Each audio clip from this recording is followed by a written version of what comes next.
Good evening, Wildcats fans, and welcome to tonight's broadcast. With you, as always, Alex Von Cordel to bring you Wildcats hockey, presented by Armored Roofing. 5 games played against the Corpus Christi IceRays this season, 5 wins. The Cats have outscored the Rays 23-5 on the season series and have trailed them on the scoreboard for a total of 95 seconds throughout that 5-game span. It's been the most one-sided season series the Cats have had up to this point of the season, and if the series has been any indication, the Cats can really make some fans happy at the K. Yeager Coliseum tonight on Military Appreciation Night, presented by the Ford House, and the players all wearing their specialty jerseys. Very excited to see those. We saw them last night. Very creative design. I haven't spoken with anyone yet who hasn't been a huge supporter and fan of these jerseys. The loss of dear teammate and friend Max Reisinger, however, did not slow down the team one bit, folks. Of course, Max Reisinger being traded to the Minot Minotauros early yesterday morning, and the team responded by playing for him and dominating the IceRays last night by a final score of 6-2. They snapped the Rays' 5-game win streak and have earned their 3rd straight victory. However, it's a new day, and the IceRays are hungry as ever to finally take a win from the mighty Wichita Falls Wildcats, and the Rays have a pretty big incentive on their hands to win this game now as they currently sit in 4th and the final playoff spot in the South Division, protecting a delicate 5-point edge in the standings over the Odessa Jackalopes. Will the Wildcats play the way we all know they're capable of in front of a pumped-up military crowd, or will the IceRays' thirst for a win finally be quenched here tonight? All of that and more coming your way. Wildcats IceRays next.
And the national anthem, as you have heard, has just been sung by Big John Wilson, the Wildcats national anthem singer for the past 6 seasons. We're very thrilled, of course, to have him here in the building with us. We're never quite sure anymore whether or not he'll be able to make it in with all that he's going through at the moment concerning his health. Anytime he's able to make it, we're very grateful and very appreciative to have him. He does a wonderful job, and it's always terrific to have him a part of things here at the KYC, especially on a night as big as and as important as this. Military Appreciation Night at the K. Yeager Coliseum. Last season drew over 4,000 people into the stands. Not quite sure if we've reached that number just yet tonight, but we'll be sure to keep you informed as the game goes on. Dropping the puck for the ceremonial puck drop over in the left face-off circle in the Wildcats zone. That is Major Vieira of the Shepherd Air Force Base. He has just dropped the puck. Austin Albrecht, the ceremonial puck taker, alongside Nathan Breyer, one of the co-captains for the Corpus Christi IceRays. Crazy Cat, of course, joining them. Debbie Fleetwood, the ice programs coordinator, joining them as well. You can hear the major getting a big round of applause here from the Wichita Falls faithful in attendance tonight. Quite the crowd. The players, the fans, the coaches, all of them pumped up for puck drop here tonight. The Wildcats starting lineup, brought to you by Pelicans Restaurant, is as follows. Eric Yeager, the Air Force commit, will be taking the opening face-off. The veteran two-way center has become a very trusted piece of the puzzle for Wildcats head coach John LaFontaine. He will get things started. His line expected to set the tempo here tonight. He will be flanked by Austin Albrecht on the left side, Johnny Lazarus on the right, Matt Hines, the Minnetonka, Minnesota native, starting at left defense, Noah Gilraith at right defense, and finally, last but not least, Justin Kappelmaster tending goal for the Wichita Falls Wildcats, and what a season he is having. This is it, folks. Military Appreciation Night at the KYC, presented by the Ford House, is underway. The Wildcats win the opening faceoff as Noah Gilraith streaks it down the right wing side and dumps it in behind the Corpus Christi net. Dryden McKay tending goal tonight for the Corpus Christi IceRays. Gilraith's long shot didn't get all the way through, batted back out to the neutral zone, and the Cats reset.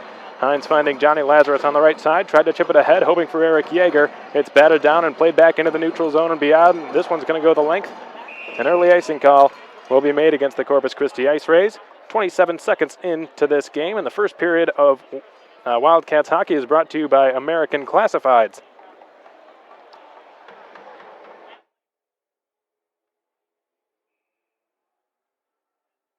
Adam Goodsir had 2 goals last night. He's going to take this face-off to the right of Dryden McKay.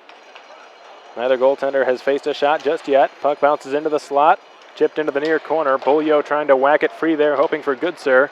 A scrum ensues down there, picked up by Goodsir, sent to the far point, now to the near point from Cronin to Sipus. His shot didn't get through the traffic. Picked up down low by Bolio, went between his skates. Slammed into the board there was Ben Lown. No penalty upcoming against the Corpus Christi IceRays. The referee in tonight's game, Michael Menard, his linesmen, Logan Belgraf and Brett Hummel, as Cronin is taken down. A centering pass, pad save, Kappelmaster. He had to be ready for that one, and he was. Flashing the left pad to make a good toe save on an early point-blank try. And his first stop of the night was a dandy. Here's Tucker Bender, one of the alternate captains for the IceRays on the road. Dumps it into the Wildcat zone. Sipus goes D-to-D behind his own net. Litviak's got it far half wall, trying to chip it up the boards. He eludes a check from the other Corpus Christi co-captain, Brad Lilyav. Pops into the near corner, and here come the Cats. Andre Paisan streaks down the neutral zone, sends it to the right side for Litviak and across the Corpus Christi line. Fires a long shot, missed on the near side of the goal. Pops in deep, and it's taken by Lilyav. Lilyav trying to play it back to his defenseman. Good steal there by Poikala. Still forechecking hard. Knocks it free a couple of times. Now he's outnumbered down there in the corner. Still working hard for it. Poikala is shoved down to the ice. Paisan aiding his fellow Scandinavian in the corner. Keenan Spillum desperately trying to get it out now. The Rays are a bit exhausted here. Still they battle for it. This scrum has gone on for a good 15 or so seconds at least. And finally it comes free. Poikala's long-range bid missed the net wide on the far side. Held alive by Jeff Baum, who played it into an empty corner. He missed the intended target there. I think he was hoping for Andre Paisan, who now skates to the Wildcats bench for a line change. Jeff Baum did not play in last night's game. He is in there tonight. The scratches for the Wildcats tonight, Jake Dalton and Michael Rounds, a couple of skilled blue liners, will not be in the game tonight for the Cats. Jeff Baum goes to the bench to make a defensive change. Gilraith replaces him on that right point. Played in front. Van Wy was the intended target on the pass from Rosa. Didn't work out. Hines gets it left point. His shot turned down by Rosa, but he couldn't get it onto the net. It was blocked by Spillum. The IceRays have cleared the puck. Will icing be called? No, it will not. Gilraith goes back to play it. Noah Gilraith from out in behind his own net gives it to Van Wy. He was stripped of it there. Good rescue by Gilraith, who knocked it back into the neutral zone. Nick Rosa down the left wing side. Takes a long backhand bid that's smothered up easily by Dryden McKay, and he's going to hang on. 3 minutes into period 1 at the KYC, which is brought to you by American Classifieds here on Military Appreciation Night, sponsored by the Ford House. Still no score in our game. Still no shot showing on the Jumbotron. Not sure if that's the case. Kappelmaster definitely kicked out the left pad to make a pretty good save. They might be saying it was redirected by a Wildcats stick or skate, and that's why no shot was tallied. Regardless, we're scoreless here as the IceRays will skate this puck through center now. Carter Johnson gains the red line and dumps it in. Noah Gilraith's going to go back behind his own net. Gilraith backhanded one a bit dangerously there. Carter Johnson fortunately wasn't ready for it, and I think the net was knocked loose down there, and the Gatorade bottle belonging to Justin Kapelmasters popped off the net as well.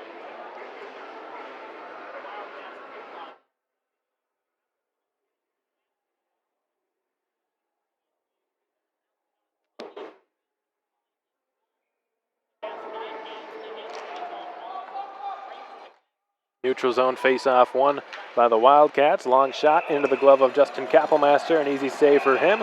And finally, a shot is registered on the Jumbotron.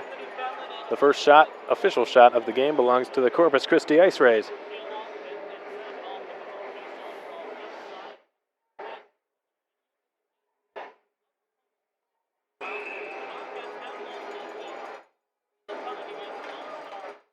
Face-off will take place to the right of Justin Kapelmaster now as Adam Goodsir lines up to take the draw. Loosen a couple of skates. Brad Power turns one on net. With the paddle down was Kapelmaster to make the save. Here's a pass into the slot for Beaulieu, who works his way ahead into the Corpus Christi zone. Goodsir played it off the stick of McKay, who jabbed it up and over the net and off the mesh and out of play. 16:25 to go in period one. We're still scoreless here at the KYC. Just one shot being tallied on goal, and it belongs to the IceRays, and the Wildcats are going to make a few changes here. Looks like the IceRays are going with a full, fresh slate of players. Cronin's long shot, blocker save by Dryden McKay. I think he got at least a piece of it. Goodsir going in to steal the puck from Andy McGlynn. Sent it back to the right point for Cypus. His shot, stick save McKay. McKay's hauled down. No penalty against the Wildcats for that. Bolio goes down into the corner to the gritty areas to play that puck, but he lost it to Andy McGlynn. McGlynn gains the red line and dumps the puck the length of the ice. Kapelmaster back behind his own goal. He plays it around the corner wall. Lowndes sets up Bolio. He's got Goodsir with him on a 2-on-2. Bolio on his off wing takes a shot, missed on the short side of the net.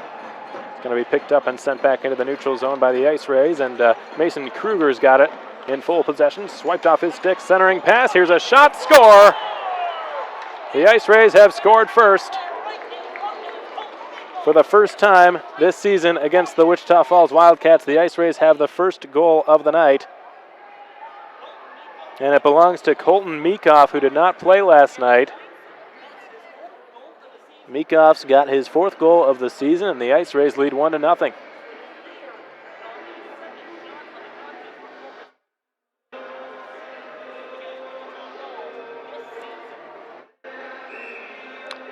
And the Wildcats have got to respond now. They have only trailed against the Corpus Christi IceRays for 95 seconds in the 5 games in which these two teams have played against one another this season. Alexei Poikala gunning down the loose puck in his own zone. Hauled down to the ice by Nathan Breyer.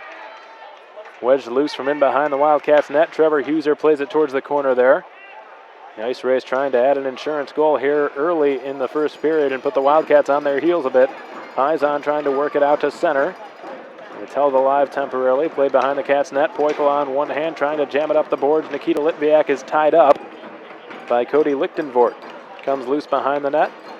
An outlet pass finds Paisan streaking down the left wing side. Litviak to the goal. Here's a shot from Paisan. Easy save by McKay, and the puck ends up out of play once again. 5 minutes have gone by. The IceRays with a 1-0 lead. Shots are even at 2 apiece. And Colton Meekoff got the scoring opened for Corpus Christi.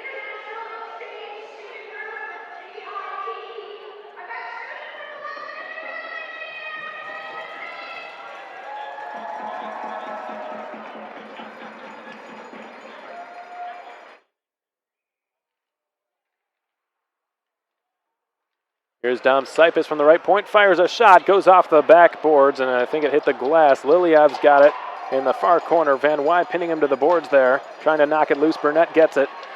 Ryan Burnett for Garrett Van Wy. Back to the right point, Cypus into the deep slot. Cronin working his way to the left point and feathering a pass down low for Nick Rosa, but it bounced off his stick.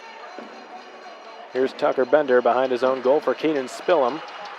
Spillum will fire the puck the length of the ice. No icing here because of the collision that occurred in the neutral zone, but I think a penalty might be called against the Wildcats for interference. And yes, that will be the case. Dom Sipus heading to the Cats sin bin. Sipus had his first goal as a Wildcat in last night's game. He was set up perfectly by Ben Lown in the high slot, and his goal would actually go on to become the game-winning goal. So Sipus' first goal as a Wildcat was a game winner, and it was a beauty as well. It was a perfectly placed shot high on the blocker side of Graham Hunt, who was on a 5-game winning streak up until last night.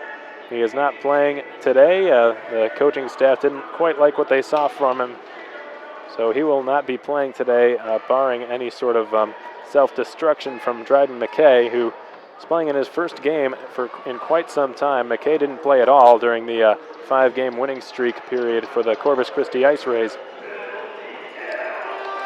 And now Mike Bevilacqua on the right side feathers it in deep and around the end boards. Nathan Breyer is going to get to it. Jeff Baum pokes it off his stick. Bolio gets to it as well. Out to the deep slot. Good steal by Goodsir. Could have a 2-on-1. Bolio goes to the goal. He's the trailer. Goodsir's got it. Right circle. Shoots. He scores! Adam Goodsir continues with the hot stick. He's got another shorthanded goal. The Cats, just like that, have tied it back up.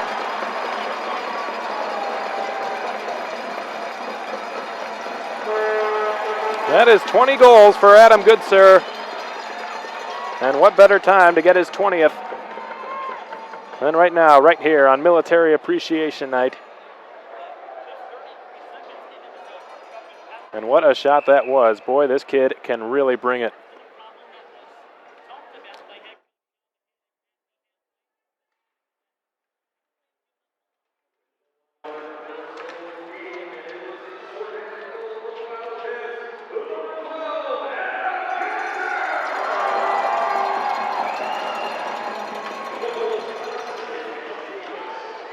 Good steal from Matt Hines. He played it off the stick of power and got it the length of the ice. Dryden McKay behind his own goal will leave it there for Drake Lindsay. Still a minute remaining on the Dementis Sipus interference penalty. We'll see what this Corpus Christi power play can do. Now, they have been horrendous this season. They're third last in the North American Hockey League, as a winding shot is stopped by Kappelmaster and bounces into the air. The Wildcats' penalty kill, on the other hand, pretty good, 86.9%. That's fourth best in the North American Hockey League. And on their first Parkway Grill penalty kill, they scored a shorthanded goal, so you can't ask for much more than that. Now Gilraith will clear the puck all the way down. Dryden McKay's got it. Mason Kruger tips it off his stick, goes into play at Kappelmaster, does a head fake and wraps it around the boards. Lazarus can't clear, held in far point. Here's a shot, didn't get through the traffic. Turnaround shot, goes through the net mouth and wide. Going to be picked up by Eric Yeager. He will clear the puck out to center, but no further. It's taken over by Tucker Bender. He'll skate it back in behind his own goal regardless. 2 seconds and 1. That's going to just about do it for the Dementis Sipus interference penalty. He has exited the penalty box. Kappelmaster plays the puck. It would have been icing had it not been on goal. Back out to center it goes. Tucker Bender, one of the alternate captains for Corpus, plays it out into the neutral zone. Picked off and carried the other direction by Baum. His shot waffle boarded by Dryden McKay. Baum has it once more, played it in deep. Lazarus working for it against Keenan Spillum.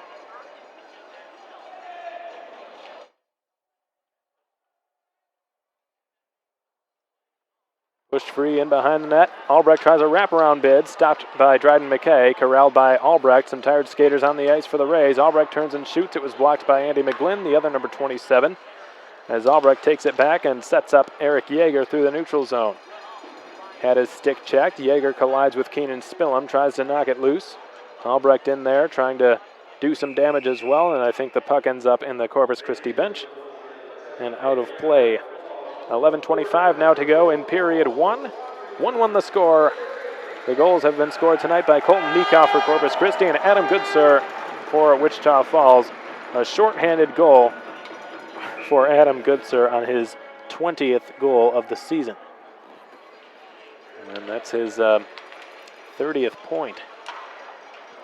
He's the second Wildcat this season to cross the 30-point plateau, second only to Austin Albrecht. As Nathan Breyer works it back out into the neutral zone.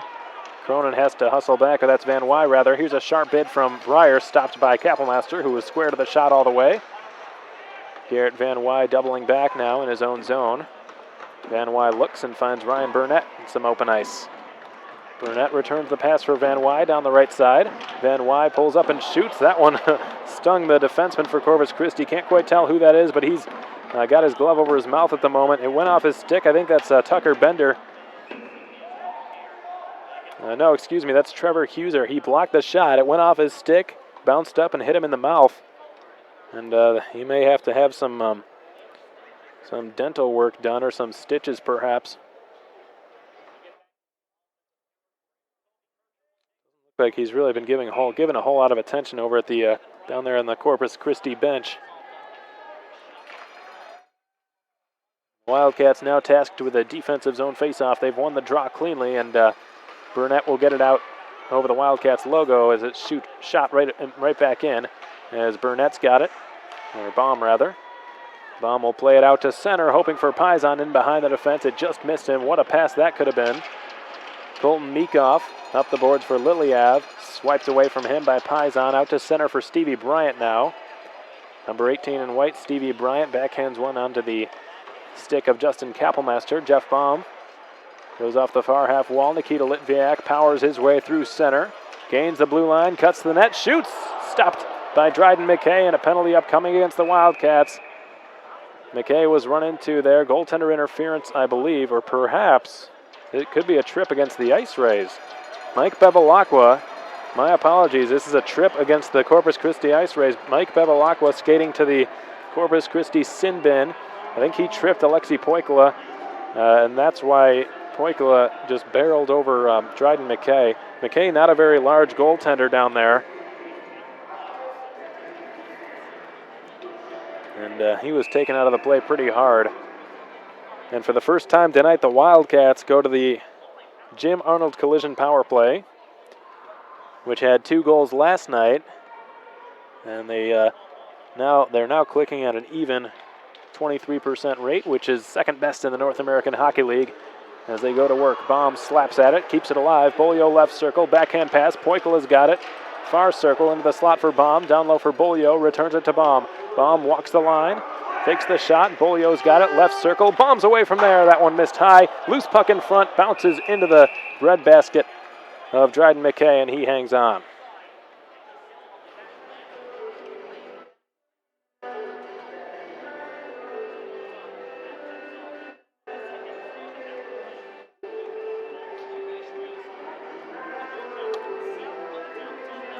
.100 seconds exactly remaining on the tripping penalty to Mike Bevilacqua. The 2 penalties tonight have been served by both number 6s. First Dom Sipus for the Cats, and then Mike Bevilacqua for the Rays.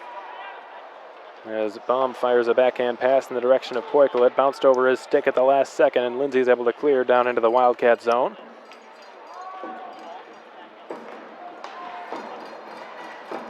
Bolio's pass splits the ice for Goodser. His shot, blocker save McKay.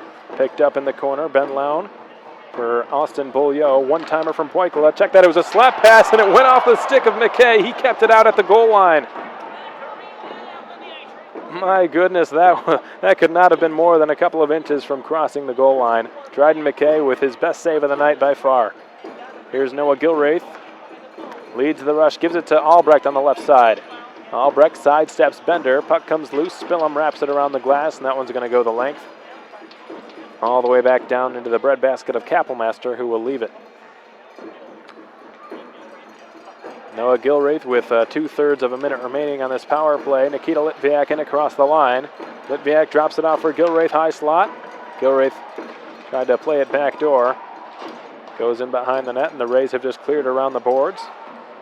Held alive. Austin Albrecht, left point. Finesses a pass towards Litviak. Back to Albrecht, returning for Litviak from straight away. Gives it back to Albrecht. Here's Litviak. Give and go pass, and Albrecht missed the net, or Litviak did rather. Comes to Albrecht. Far corner, he's got it. And the IceRays have cleared again. And that's going to just about wrap things up for the Wildcats' first Jim Arnold collision power play of the night. But here's Burnett dropping it off for Albrecht. He was handcuffed by it, and the Rays have cleared the puck. This time it's going to go for icing. 7:46 to go in period 1. We're all deadlocked at 1 goal apiece. The first was scored by Colton Meekoff, defenseman for the IceRays. The second was scored by Adam Goodsir, center for the Wildcats. And since the Rays have just iced the puck, they will be tasked with a defensive zone draw against the Cats. And because there was an icing call, there will not be a intermission or a first period media timeout just yet. And Colton Meekoff's got it. He'll backhand one off the glass. Van Wy keeps it in, and Cronin does as well. He jumps to glove the puck down.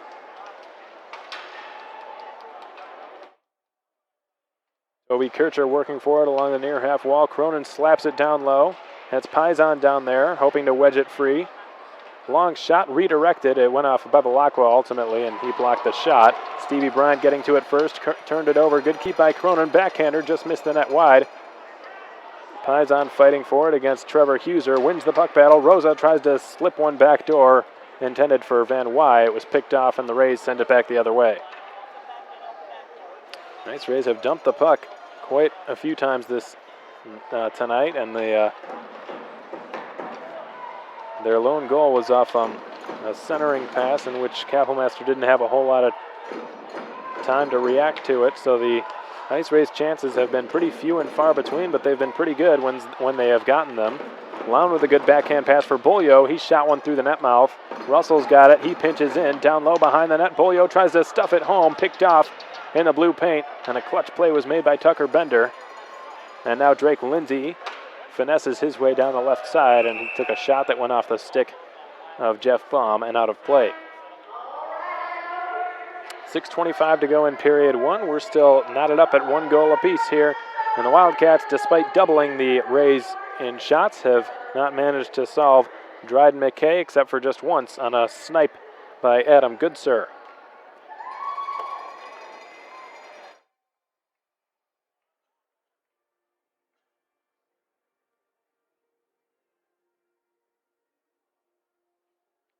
We're going to our first period media timeout.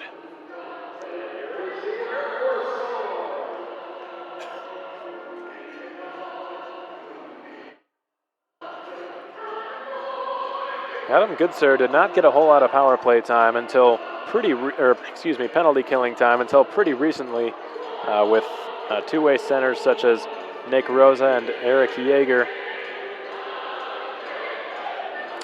Sometimes it's not easy to be selected and trusted enough by the coaching staff, especially as such a young player, to play on the ice while shorthanded, but he has demonstrated a very fine ability to play at both ends of the ice. And since he's been playing on the penalty kill, he's already got 2 shorthanded goals, so he must be doing something right. As Albrecht plays it off the far half boards, batted down by Lazarus. Puck bounces over Albrecht's hand and down into the corner. Russell for Lazarus now on the right side will clear. Yeager storms after it. The Rays play it out to center. Lichtenvoort takes a hit from Lazarus there. Albrecht on his off wing gains the blue line. Shoved down to the ice, taking a couple of cross checks now from Lichtenvoort. Comes up with it though. Russell fans on the first shot, then backhanded one right onto the tape of Carter Johnson, who skates it back the other way. Kapellmaster steers it aside. Rourke Russell behind his own net. Austin Albrecht feathers one across the ice for Lazarus, who gains the red line and dumps it in.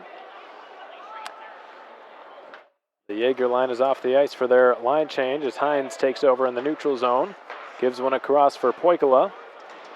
Poikila backhanded one off of Colton Meekoff's paraphernalia, and as it's floated out to center, kick to the stick there for Lindsay. He takes it wide. That's O'Brien, rather. O'Brien centers. Fanning on that was the first man. The second one shot it and missed just wide. That was Colton Meekoff coming inches away from scoring his second of the night.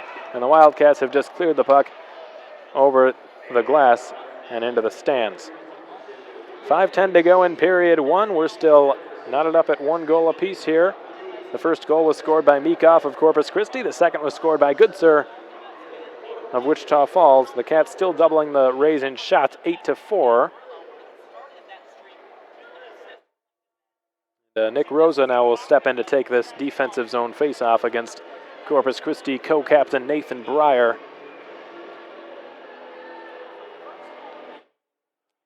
As usual, folks, go ahead and send the Wildcats Twitter page a tweet. Let us know where you're tuning in from and let us know who you are, and I'd be more than happy to give you a shout-out before this game comes to an end.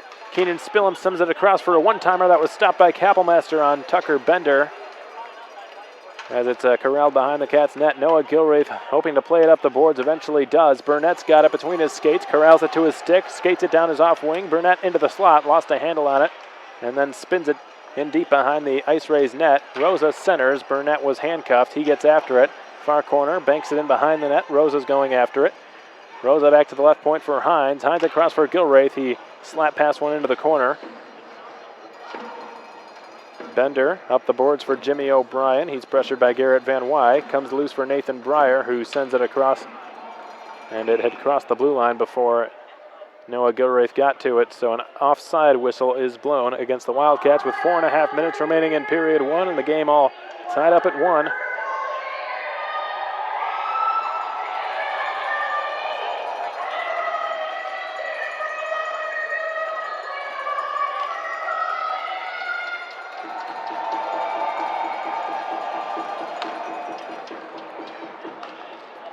Colton Meekoff redirects a shot off of Toby Kircher and into the Wildcat zone. Lown chips it up the boards.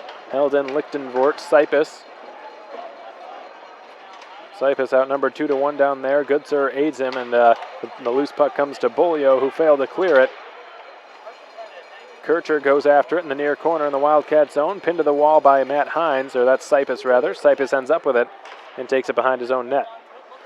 Sipus backhands one on a D-to-D pass for Cronin, who takes a hit off the end boards. Gives it to Bolio, bounces away from him. Sipus going back to play it now, and he will finally get this puck out of the Wildcat zone. With a pass through the neutral zone off the stick of Bolio and into the Corpus Christi zone. Fired around the near corner boards, and Lindsay will spring Carter Johnson through the neutral zone.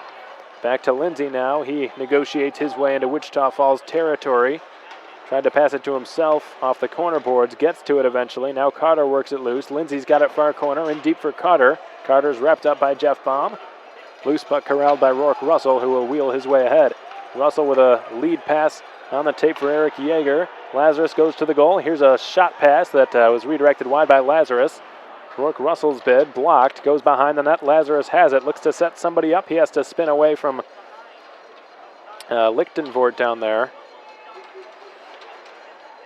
Puck comes loose, picked up by Brad Power. The St. John's, Newfoundland native will wheel his way through the neutral zone and dump the puck into the Wildcat zone. And a penalty will be called against Rourke Russell. Looks like he got a high stick on Brad Power. The referee, Michael Menard, saying he was interfered with, so an interference penalty being called against the Wildcats' youngest defenseman, Rourke Russell. He's going to have a seat in the Cats' sin bin.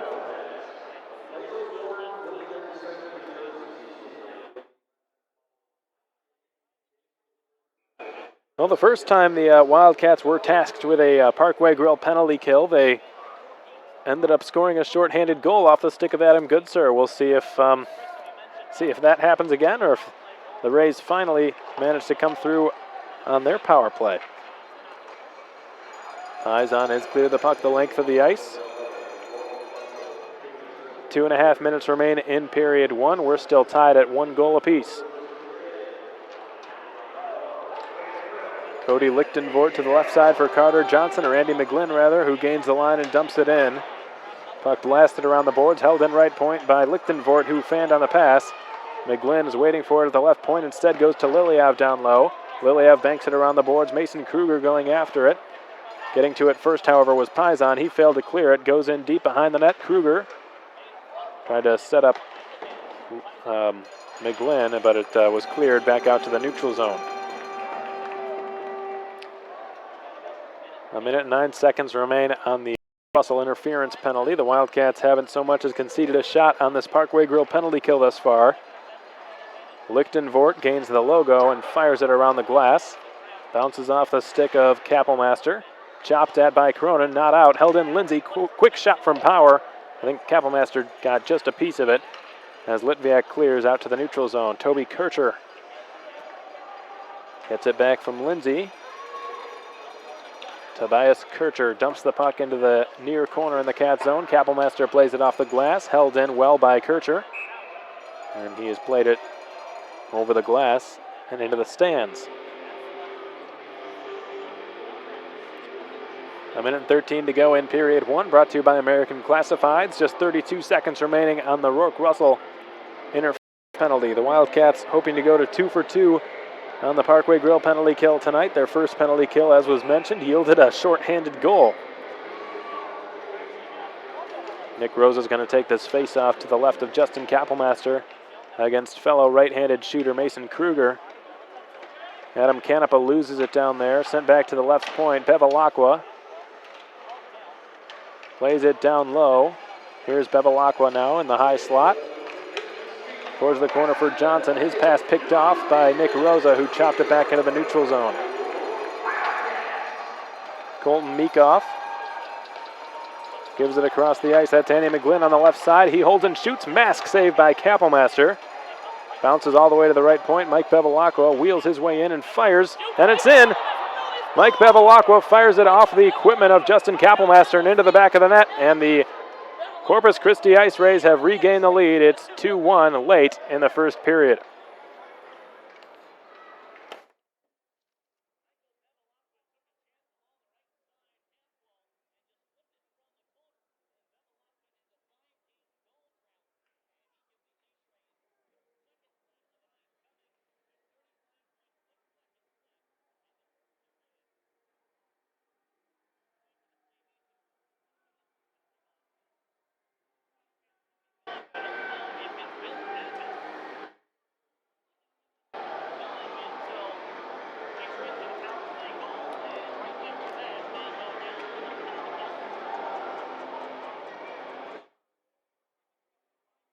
I believe I saw Mason Kruger escorted off of the ice.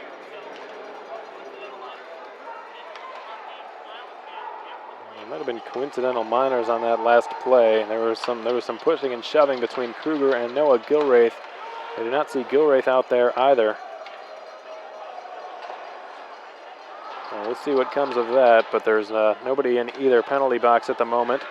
Cronin's got it in the neutral zone with a quarter of a minute remaining in period one. And the last minute of play is brought to you by La Quinta Inn and Suites. Here's Ben Lown knocking it loose. Corralled by Liliev, cleared out of harm's way, all the way down the ice. No icing against the Rays. And the first period has come to an end. Well, 20 minutes of hockey here are in the books, and it has not started the way the Cats had hoped. They trail the Corpus Christi IceRays by a score of 2-1. The goals scored in the period. The first was off the stick of Colton Meekoff, bit of a dark horse candidate. He was a kind of defensive-minded defenseman for the Corpus Christi IceRays. He tallied first with his fourth goal of the season on a point-blank shot on Justin Kappelmaster. The second goal was scored by Adam Goodser on a shorthanded snipe on Dryden McKay to open the scoring for the Cats and get the crowd back into the game. The last goal, however, was scored again by the Corpus Christi IceRays. It was another defenseman, Mike Bevilacqua, actually Colton Meekoff's defensive partner, so that bottom D pair really contributing offensively. A couple of players who really some of the last guys you'd expect to tally goals for the Corpus Christi IceRays and their head coach John Mechanic, but they've gotten the job done.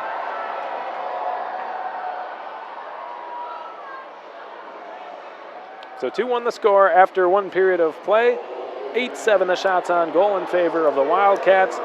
When we come back, we're going to have an out-of-town scoreboard update for you to preface second period action. Stay tuned.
All right, welcome back to the KYC, folks, here on Military Appreciation Night, sponsored by the Ford House, Wichita Falls. Very happy to have you with us, of course. Alex Von Cordel bringing you Wildcats hockey on the Wildcats Broadcast Network.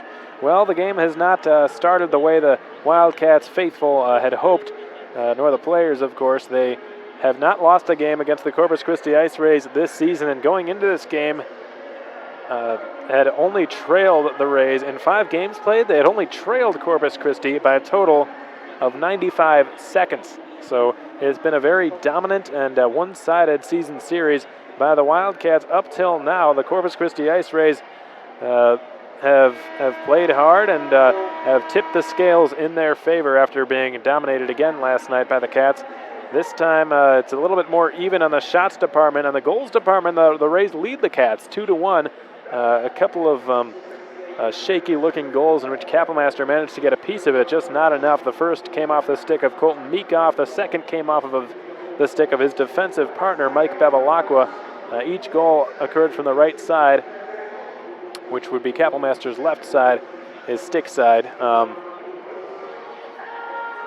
just has not had his best night. The first goal was by no means his fault. It was just a nice pass made by Mason Kruger from the goal line to set up Colton Meekoff in the slot on a point-blank try. The second, however, is not one you typically see Justin Kapellmaster give up. Certainly cannot be happy with himself after allowing that goal. It was just a really sharp angle, severe angle bid from the basically the goal line, in which defenseman Mike Bevilacqua pinched in down low and fired a shot from the right side. It just snuck through Kapellmaster's paraphernalia and into the back of the net. So that was Corpus's second goal of the night, and that regained the lead for them. Adam Goodser scoring the lone goal for the Wichita Falls Wildcats on a shorthanded snipe on Dryden McKay, who was taking the place of Graham Hunt tonight, who did not play a very good game for the Rays last night. As for your out-of-town scoreboard update, the Fairbanks Ice Dogs again in Johnstown, Pennsylvania. That game in its second intermission. The Dogs with a 3-0 lead over the Hawks in that game. And they just continue to rack up the wins. What a team that they've got. The Fairbanks Ice Dogs and the Wildcats have gone at it from the start of the season for first place bragging rights in the North American Hockey League. The Rays right behind them. If they win and the Wildcats lose, they will have identical records tonight. The Kenai River Brown Bears are winning. That's news in and of itself. They are winning. They have a 3-1 lead over the Wilkes-Barre Scranton Knights at the moment. The Bears having undoubtedly their worst season in franchise history. They are 1-31-1. Things have not gone right for the Kenai River Brown Bears this season, to put it lightly, but they do have a lead. They're up 3-1 in Wilkes-Barre, Scranton, Pennsylvania. It looks like they just added another goal. Seiya Hayata setting up Bailey Marshall to give the Kenai River Brown Bears a 3-1 lead. Seiya Hayata, the former New Jersey Titan, playing a familiar opponent in the Wilkes-Barre Scranton Knights. Speaking of the New Jersey Titans, they're hosting the Aston Rebels tonight and being beaten by a score of 3-2. That game late in its second period at the Middletown Ice World up in New Jersey. Again, 3-0 the score in favor of the Aston Rebels. The Cooley Region Chill at the Green Island Ice Arena in La Crosse, Wisconsin, hosting the Springfield Junior Blues. A couple of Midwest Division rivals going at it tonight. Still scoreless, that game in its first intermission. The Janesville Jets hosting the Brookings Blizzard. 2-1 the score in favor of the Jets up at the Janesville Ice Arena in southern Wisconsin. The Austin Rebels hosting the Aberdeen Wings. They lead the Wings by a score of 3-1 in the first intermission. The Bismarck Bobcats hosting the Minot Minotauros once again. And we all know what you want to hear. Is Max Reisinger playing for the Minot Minotauros tonight? Yes, he is, playing in his first game in something other than a Wildcats uniform for the first time in 3 seasons. Reisinger is playing tonight. He's got 1 shot on goal and is a -1 for his new team, the Minot Minotauros, who trail the Bobcats by a score of 3-2. The Lone Star Brahmas and the Odessa Jackalopes still scoreless halfway through period 1, and the Wilderness trailing the Minnesota Magicians by a score of 1-0 up at the Northwoods Credit Union Arena in Minnesota. And that's going to do it for your out-of-town scoreboard update. In case you weren't aware of what happened last night between the Odessa Jackalopes and the Lone Star Brahmas, I still can't believe this happened, folks, but the Brahmas came from behind. They were down 3-0 going into period 3. They scored 5 unanswered goals in the third period, 3 of which were on the power play. Their newest player, Johan Lundgren, one of their newest players, I should say, came over in a trade from the Amarillo Bulls. Johan Lundgren with a 3-point night, a 3-point period for the Brahmas. So they won that game and continue to creep up on the Wildcats in the South Division standings for first place positioning. In the meantime, this game is just about underway once more. Second period action brought to you by American Classifieds is just seconds away as Logan Belgraf and Brett Hummel, the linesmen, sort things out with the wingers here. The referee tonight, Michael Menard, having a quick word with the Corpus Christi head coach, John Buchanan.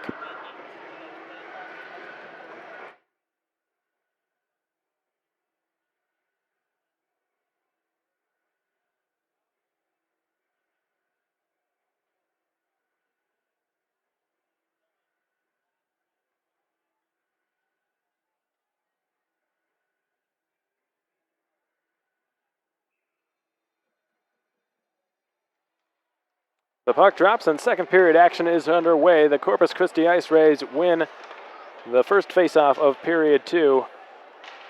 And we'll see which team comes out willing to work the hardest, because whichever team that is will win the period. The IceRays have just iced the puck early on right off the faceoff, so they'll be forced to take a quick defensive zone draw.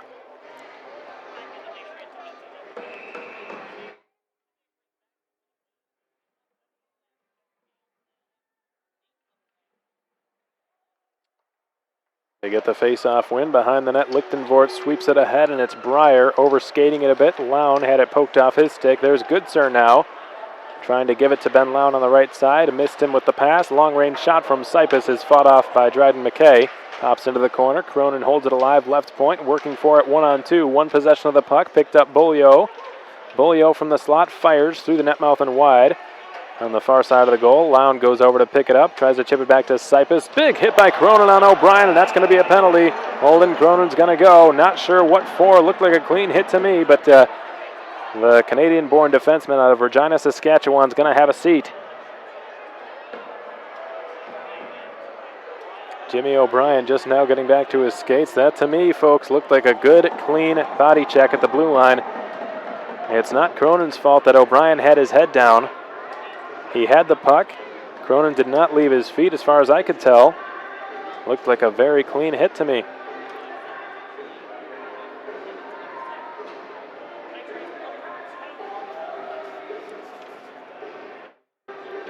Well, the Wildcats have not conceded a shorthanded goal, or a power play goal, I should say, yet in this game. However, the last goal the IceRays scored was just moments after the Cats had killed off the Parkway Grill penalty kill, seconds after.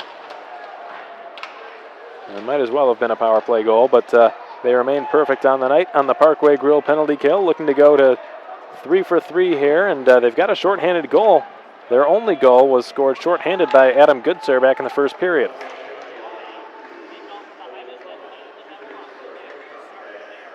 And it sounds like the call against Holden Cronin was for head contact. Perhaps the referee saw something I did not. And now a puck battle ensues down in the far corner in the Wildcat zone. The majority of the players on the ice right now vying for that puck, and the Wildcats end up with it. It's Lazarus down his off wing, trying to stick handle his way around the defense. One hands it wide of the goal, picks it up behind the goal. Lazarus sends it back to the deep slot, hoping for Cypus. It's picked off by Toby Kircher. And the native of Mannheim, Germany, the former Aston Rebel, with control of the puck in his own zone.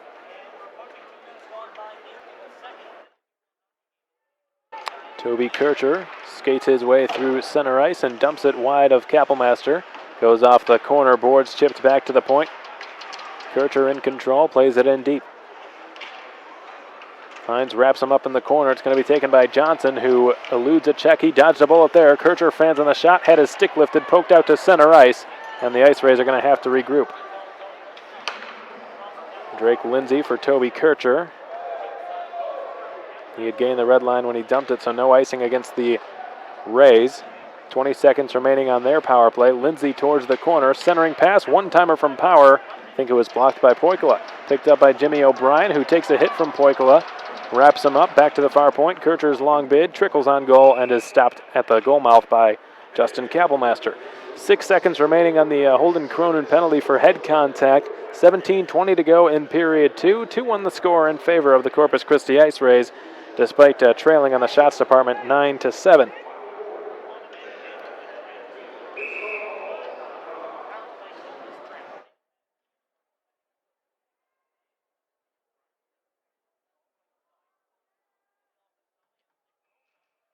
And there was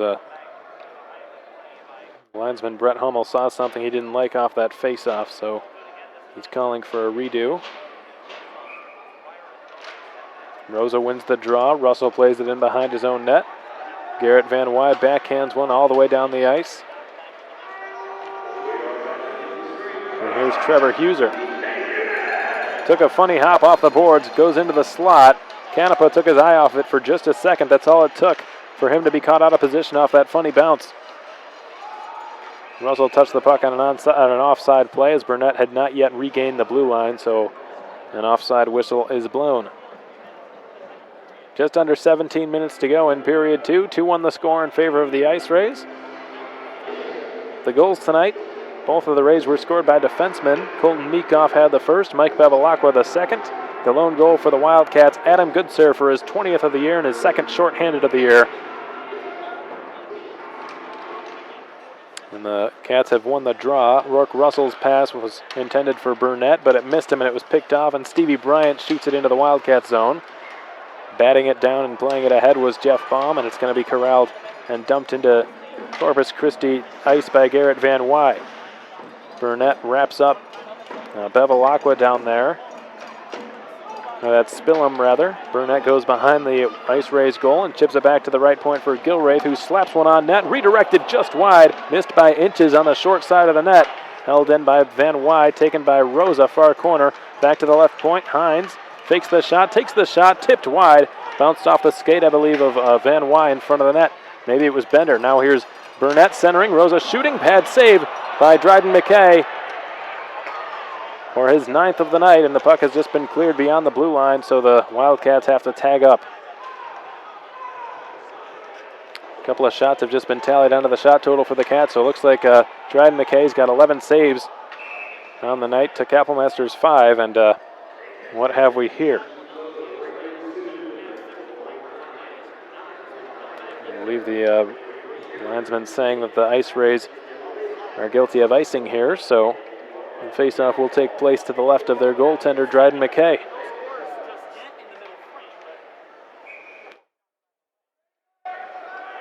Wildcats' lone goal scorer tonight, Adam Goodsir, loses the offensive zone face-off. Still working hard for the puck. Bolio helping him out. Pops in behind the net. Bevilacqua's got it. Bevilacqua with some time to skate it. He passed one in between the skates of Colton Meekoff. The two goal scorers tonight failing to connect on that pass, and here comes Goodsir. Lost a handle on it. Bevilacqua goes around the end boards. Bolio jumps over. Lown knocks it loose. Good forecheck by the Wildcats, but to no avail. The Rays have just cleared the puck into the Wildcat zone. It goes off the end boards. Sipus back to get it.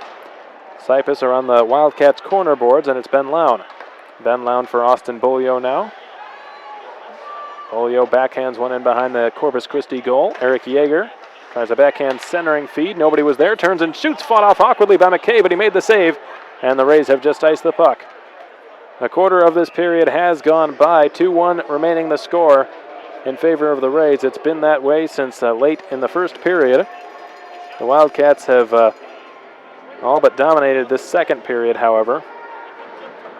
They have the only shots in this 20-minute frame.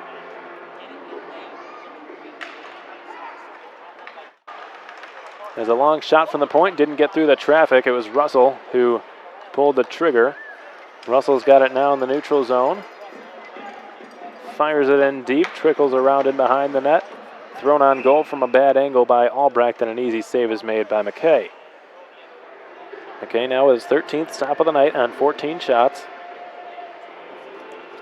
Had a pretty decent year for the IceRays thus far. The former Springfield Junior Blue Got a .902 save percentage and a 3.00 goals against average. Playing in his first game in quite some time. He's not played since before the Christmas break. And hasn't appeared too rusty. Eric Yeager will take the faceoff to the right of McKay. He loses it pretty cleanly, and Carter Johnson will hook one out to the neutral zone. Jeff Baum felt the pressure coming from Brad Power. Played in behind the Cats net. A backhand pass off the skates of Albrecht. He corrals it down his off wing. Albrecht wheels his way to the goal. Backhand shot. Stick save by McKay. Held in left point. Quick shot. Didn't get through traffic from Baum. And now here's Russell. Baum wants it and gets it in the neutral zone. Backhand pass on the tape for Albrecht, who sets up Lazarus in over the line. Lazarus waits for some teammates to make a line change, trying to kill some time. Plays it down low, centering pass. Poikla had it jump away from him, courtesy of Stevie Bryant, who will skate it back the other way and flip one on goal, and a stick save is made in net by Kappelmaster.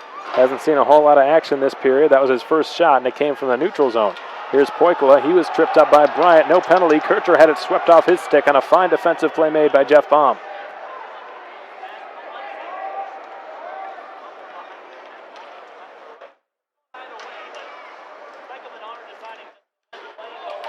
Here's Noah Gilraith backhanding one on net, and with the paddle down was McKay to make the stop.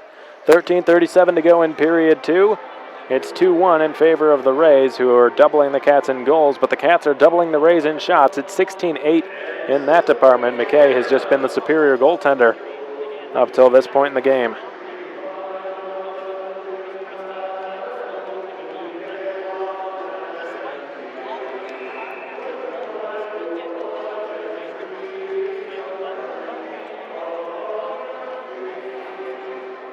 Another offensive zone draw up coming for the Cats.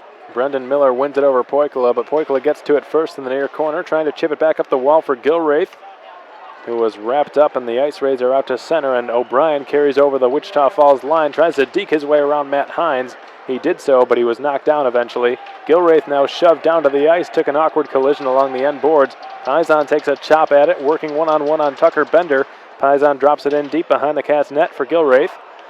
Gilraith with his head up makes a backhand outlet pass a bit beyond the reach of Alexei Poikla, taking down Drake Lindsay in the neutral zone, and that's Bryant rather. Paisan the shot, missed high, goes off the glass, bounces around the corner boards. It's going to be whacked at by a couple of Wildcats. Paisan and Litviak jamming forward, and it bounces back out to center. Gilraith giving it back to Rosa. Having gained the red line, dumped the puck in behind the Corpus Christi goal. Rosa on the forecheck, slams Bender into the backboards. Nathan Breyer tries to get it beyond the reach of Cronin. He did, but helping it out was Hines, whose shot is tipped wide by Ryan Burnett. Oh, look out. McGlynn was just run into there by Big Dom Sipes. That's going to wake you up in the morning. He's just now getting back to his skates and deliberately skating into the Wildcats zone now. It was a pretty hefty collision by Demantis Sipes. Some big hits by the Wildcats, especially their defensemen tonight. There was one earlier on Holden Cronin, though that was ruled to be a penalty for head contact. Again, didn't see it, but the referee saw otherwise, as Cody Lichtenvoort wraps it around the half wall. McGlynn drops it back for Lichtenvoort. His pass beyond the reach of Canepa, but he caught up to it. It's a 2-on-1 for the Rays. Here's Huser whacking at it. It bounced over his stick. Good defensive play made at the goal mouth by Holden Cronin, because he broke up the play and it bounced over Huser's stick. Here's Kruger taking a hit, delivering to the right side for a shot that's smothered up and held by Justin Kappelmaster.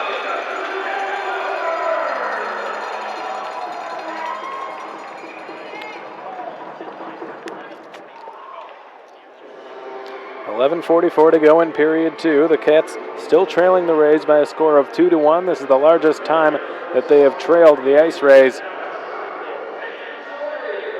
since these two teams have met all season long. They have never trailed the Rays for this long before. And looks like we're going to our second period media timeout.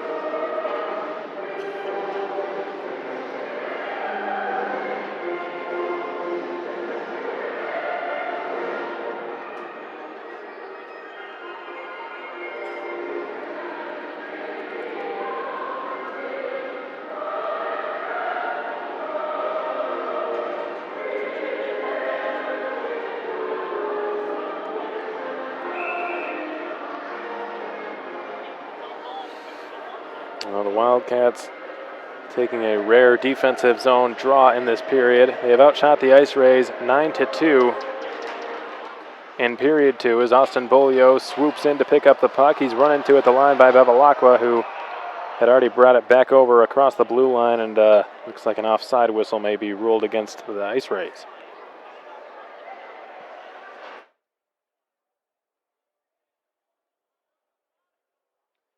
Carter Johnson, Drake Lindsay, and Brad Power, the big line for the Corpus Christi IceRays. On the ice once more, but the Wildcats won the draw.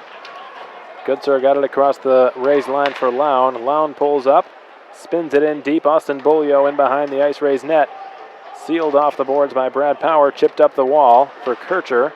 Knocked free, corralled by Kircher, and there he goes down the right side. That's Power in across the Wildcats line, pulls up and slaps one off a stick, and it floats into the near corner. Few players scrumming away for it. Carter Johnson ends up with it with a good toe drag move, tries to finesse and finagle his way towards the net. Here's Power shooting, stopped by Justin Kappelmaster for one of his biggest saves of the night.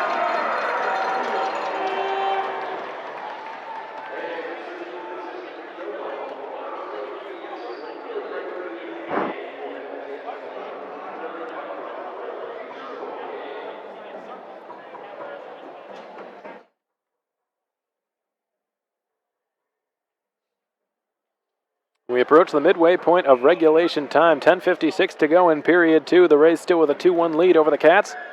17-10 the shots on goal in favor of the Wildcats. Yeager winning the defensive zone faceoff, and Austin Albrecht wheeling from in behind his own net. Makes a heads-up pass for Johnny Lazarus, who dumps it to himself and tries to go wide on Bevilacqua to catch up to it. Lazarus is sealed off by Tucker Bender. Yeager trying to push it deep. Lazarus runs into Bender down there.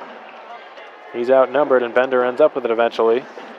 Liliev breaks, hoping for a breakaway pass. The Wildcats doing well on the forecheck to prevent any kind of pass from getting out of their own zone, the attacking zone. Gilraith in his own end slapped it off Lazarus' stick and all the way down the ice, and an icing call will be the result. It must have missed Lazarus' stick, or there would have been no call made. Icing against the Wildcats, and the Rays will have a chance on an offensive zone faceoff.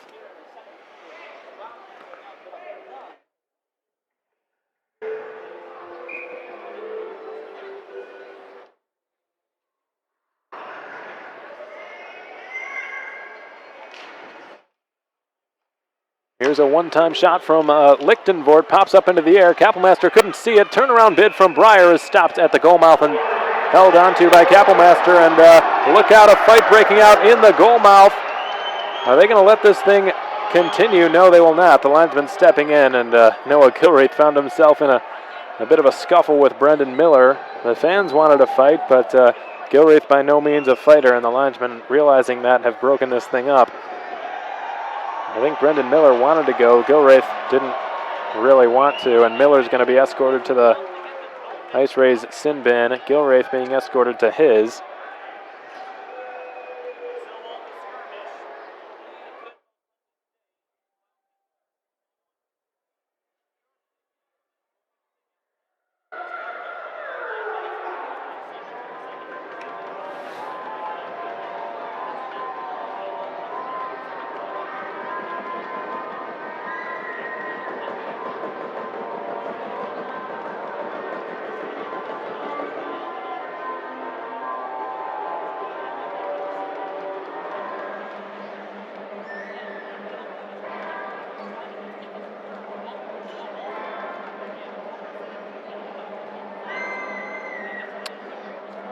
And this is an interesting situation here, because typically when there would be a dispute over what the call is, such as now, Max Reisinger would be the one over there discussing the call with the opposing team's captain or alternate captain and the referees and or linesmen. And in his absence now, John LaFontaine has to send over another representative from his team. Somebody who's well-spoken and who is preferably a veteran player. And has the gift of gab and who can negotiate with the referees, and he has chosen Eric Yeager. Certainly not a bad choice there. we'll see if Jaeger is the de facto replacement for Max Reisinger to take over those duties of discussing calls with the referees. That's no light obligation, that's for sure. Jaeger's over there, as is Trevor Huser, one of the alternate captains for the IceRays.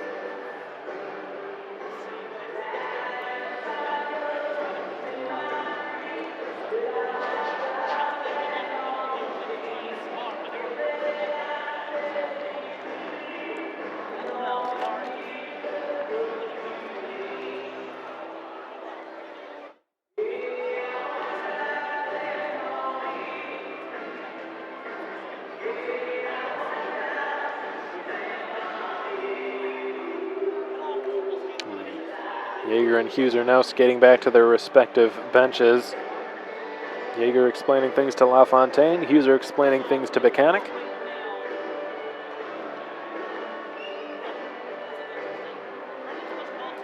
It looks as though we're going to stay 5 skaters aside.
And this has taken longer than anyone expected. It looked like it was just going to be an offsetting roughing, a coincidental roughing penalties against Noah Gilraith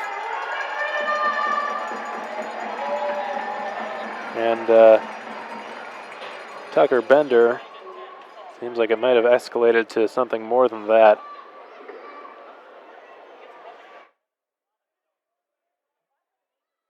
And it has indeed. It was, excuse me, it was not Bender, it was Brendan Miller. He has been given a 5-minute major. And according to PointStreak.com, Brendan Miller was given a charging penalty and a 5-minute major for fighting and a misconduct. So the Wildcats now go to an extended 5-minute power play.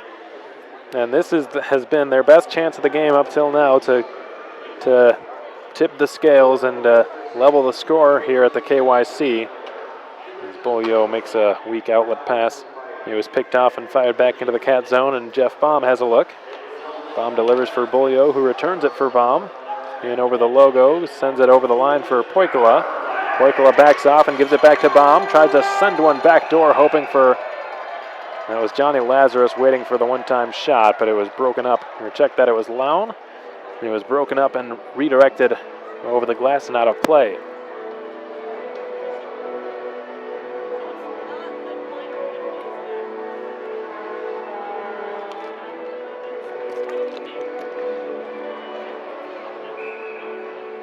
And the Cats on an offensive zone face-off with all kinds of time remaining on this extended 5-minute Jim Arnold collision power play. Ben Lown chips it back to the point for Baum. Baum, will he go across to Beaulieu? No, he winds, he fakes. Beaulieu's got it. Far circle, back to Baum. Baum from straight away, doesn't see a lane through all the traffic, gives it to Lown at the goal line, swaps places. Here's Baum again at the point, quarterbacking this umbrella power play. Baum's got it near the KFDX logo, fakes and tries to return for Goodsir, whacked out of there, back to the half wall. Baum did well to keep it alive, and now here's Beaulieu dropping it back off for Baum. Here's the shot, glove save, rebound cleared by the IceRays, and Trevor Huser is hurt. Trevor Huser is hurt, folks. He is lying on the ice, and he is not getting up. Michael Menard blew the play dead because he knew right away that something was wrong. Trevor Huser has taken the puck. Not sure to which body part, but he is in some serious pain.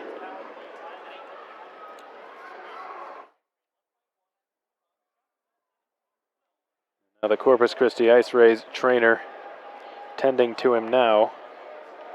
And this is looking scary.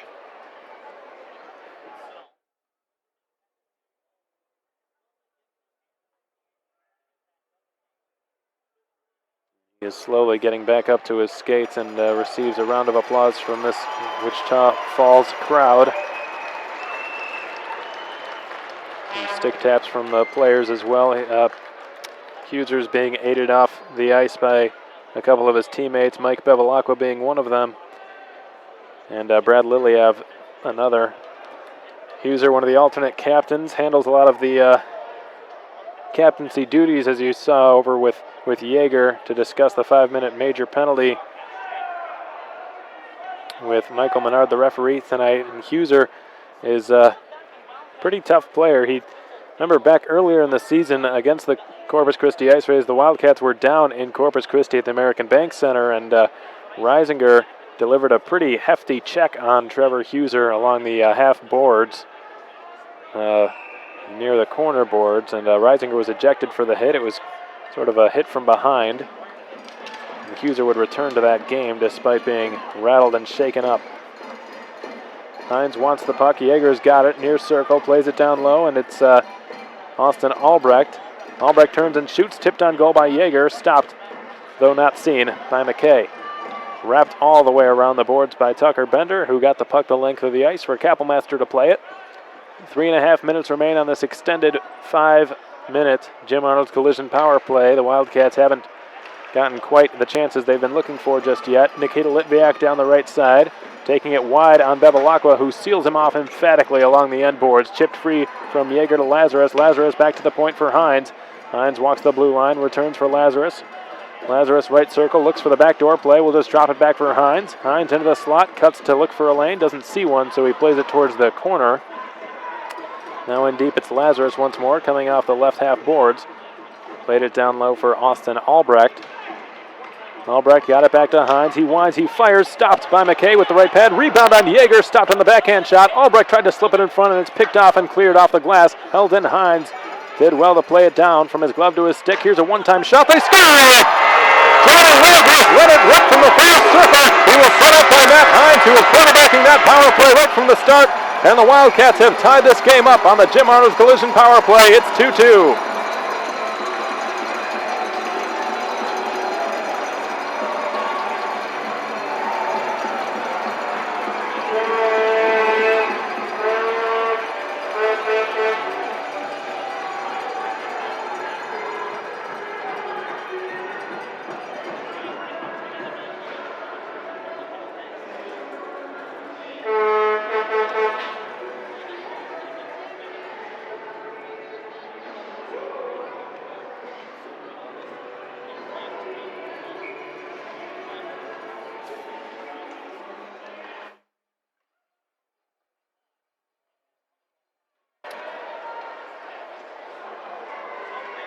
So this power play just continues to be lightning-like for the Wildcats. This is only their second opportunity on the Jim Arnold collision power play tonight, but it is an extended one as Jeff Baum takes over at the blue line, returns, dishes for Baum, or Lown rather, excuse me, Lown returns for Baum now, high slot. Lown, Baum winds and fires, just missed, not by much, held in right point by Baum. He pinches in, gives it across for Beaulieu. Beaulieu cuts into the slot, played it to the goal line for Lown, tries to slip it back door. Poikala fans on the shot. He was hooked down there by Lindsay. No penalty. Lindsay will clear. No, it was kept in by Baum out of midair. Here's Beaulieu into the slot, firing, ricocheted off a leg and off the mesh and out of play. $1:44 to go on the Brendan Miller 5-minute major penalty. The Wildcats have come through once on this Jim Arnold collision power play, which is a lengthy one, a 5-minute one.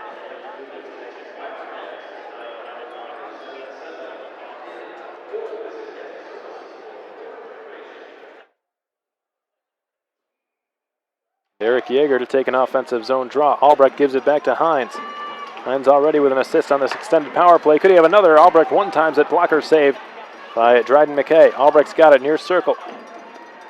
Wheels, looks for some room. Touch pass was intended for Hines at the point. It just missed his stick from Litviak. He dove in an attempt to keep it alive, but it just missed it. So the Wildcats will have to reset from their own zone. with 80 seconds remaining on this extended Jim Arnold collision power play. Nikita Litviak with a good move. He dances in into the attacking zone, knocked off a stick of Yeager, held in right point by Lazarus. Lazarus surveys. He was trying to backhand it back to Hines. It was picked off. A good steal by the IceRays, Mason Kruger, and here's Keenan Spillum. Spillum spins with it, gives it down low for Kruger, already with 2 assists tonight. Back to the point it goes. A long bid from Lilyav. He shot it wide intentionally. Comes loose. Kruger shoots. What happened there? How did that not go in the net? I think Eric Yeager just saved a goal, folks. Kruger had a wide open net. Kappelmaster pretty lackadaisical behind his own goal. Coughed it up, and with a point-blank try for Kruger's 3rd point of the night, he just couldn't stuff it into a wide open net. I think Eric Yeager got his stick in the shooting lane to stop a sure goal. Here's Tucker Bender. Gains the blue line on the right side, fires a shot, fought off by the shoulder of Kappelmaster, bounces to Van Wy, and Kruger had his stick slashed and broken. IceRays wanting a penalty. Rosa put it in front. Here's a chance for Van Wy. His shot trickles wide on the far side.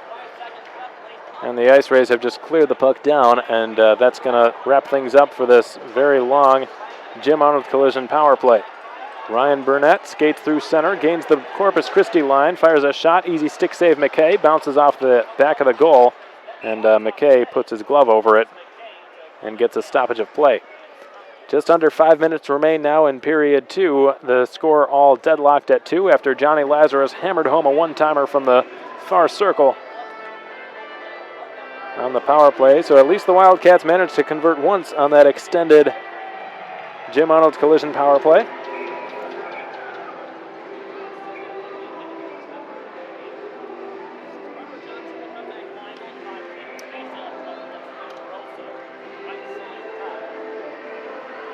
(21-14) the shots in favor of the Cats. Burnett chips it back to the right point for Holden Cronin. Burnett's got it, right circle, fires a shot, stick save McKay.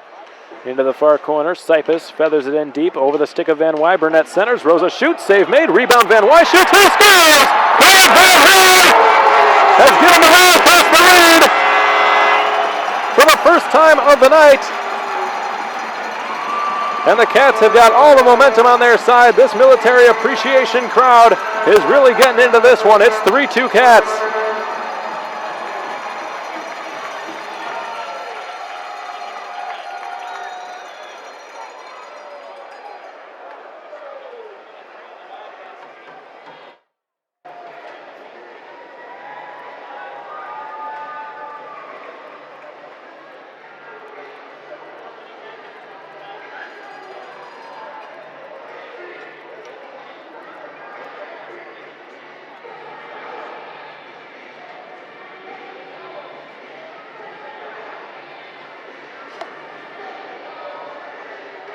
And it can't be fun for Brendan Miller, who has just exited the Corpus Christi penalty box and now skates off the KYC ice and back into his dressing room.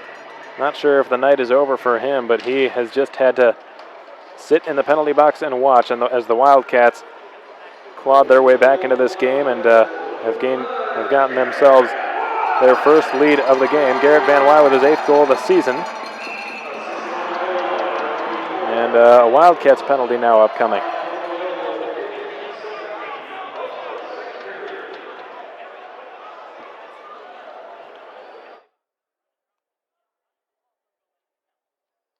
Matt Hines heading to the Wildcats penalty box.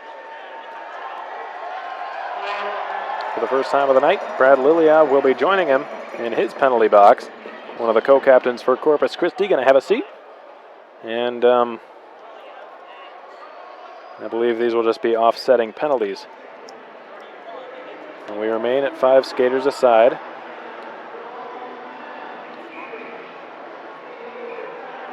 Jimmy O'Brien, Nathan Breyer, Drake Lindsay, Colton Meekoff.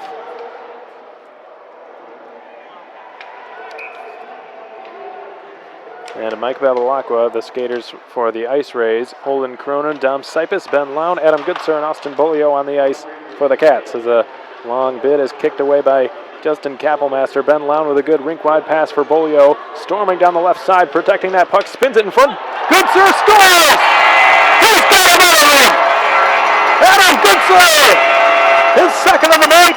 A beautiful backhand shot. He was in seemingly too deep when he got that puck, but he spun it in behind Dryden McKay's left pad. And the Cats have doubled their lead. It's 4-2.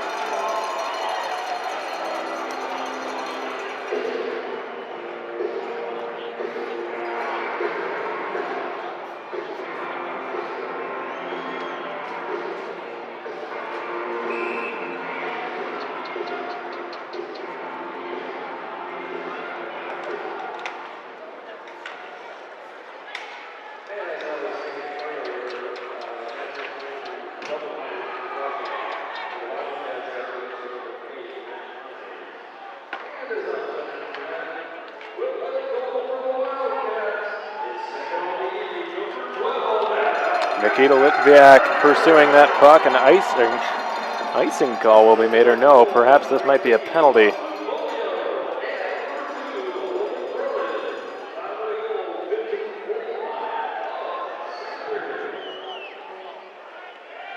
No penalty against the Wildcats. Not sure why that was icing. Nikita Litviak was clearly the first to get to the puck after it had been cleared the length of the ice.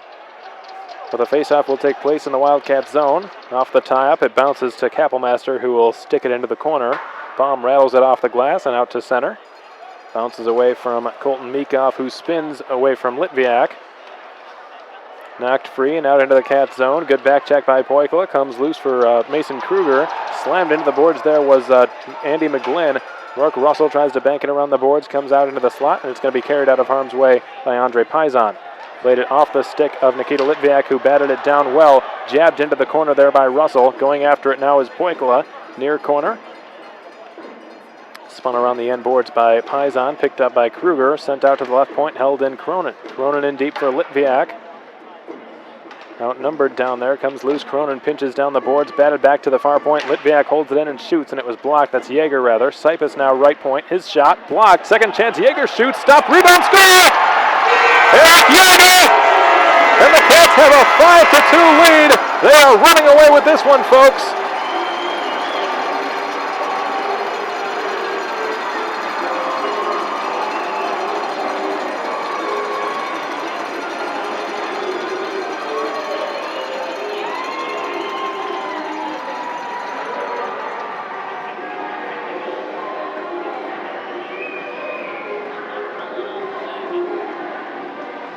Talk about turning the momentum on your side.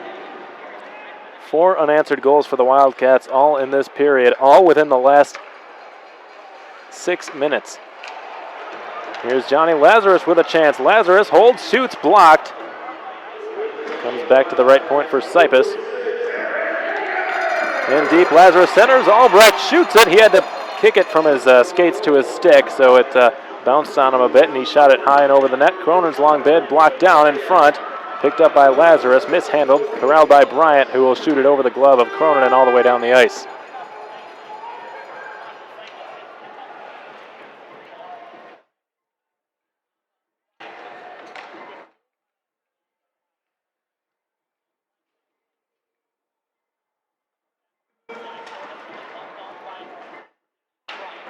Albrecht goes after it, far corner, chipped back to the point. Cronin couldn't hold it in, so he'll reset in the neutral zone with it.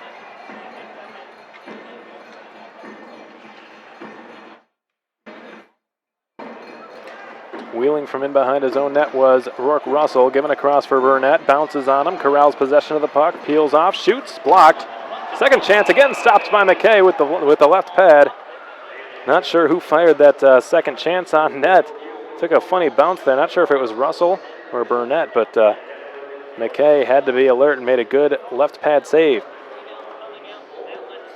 98 seconds remain in period 2, brought to you by American Classifieds, and it's been a good period for the Wildcats, who have dominated at least the first 18 and a half minutes of this second frame.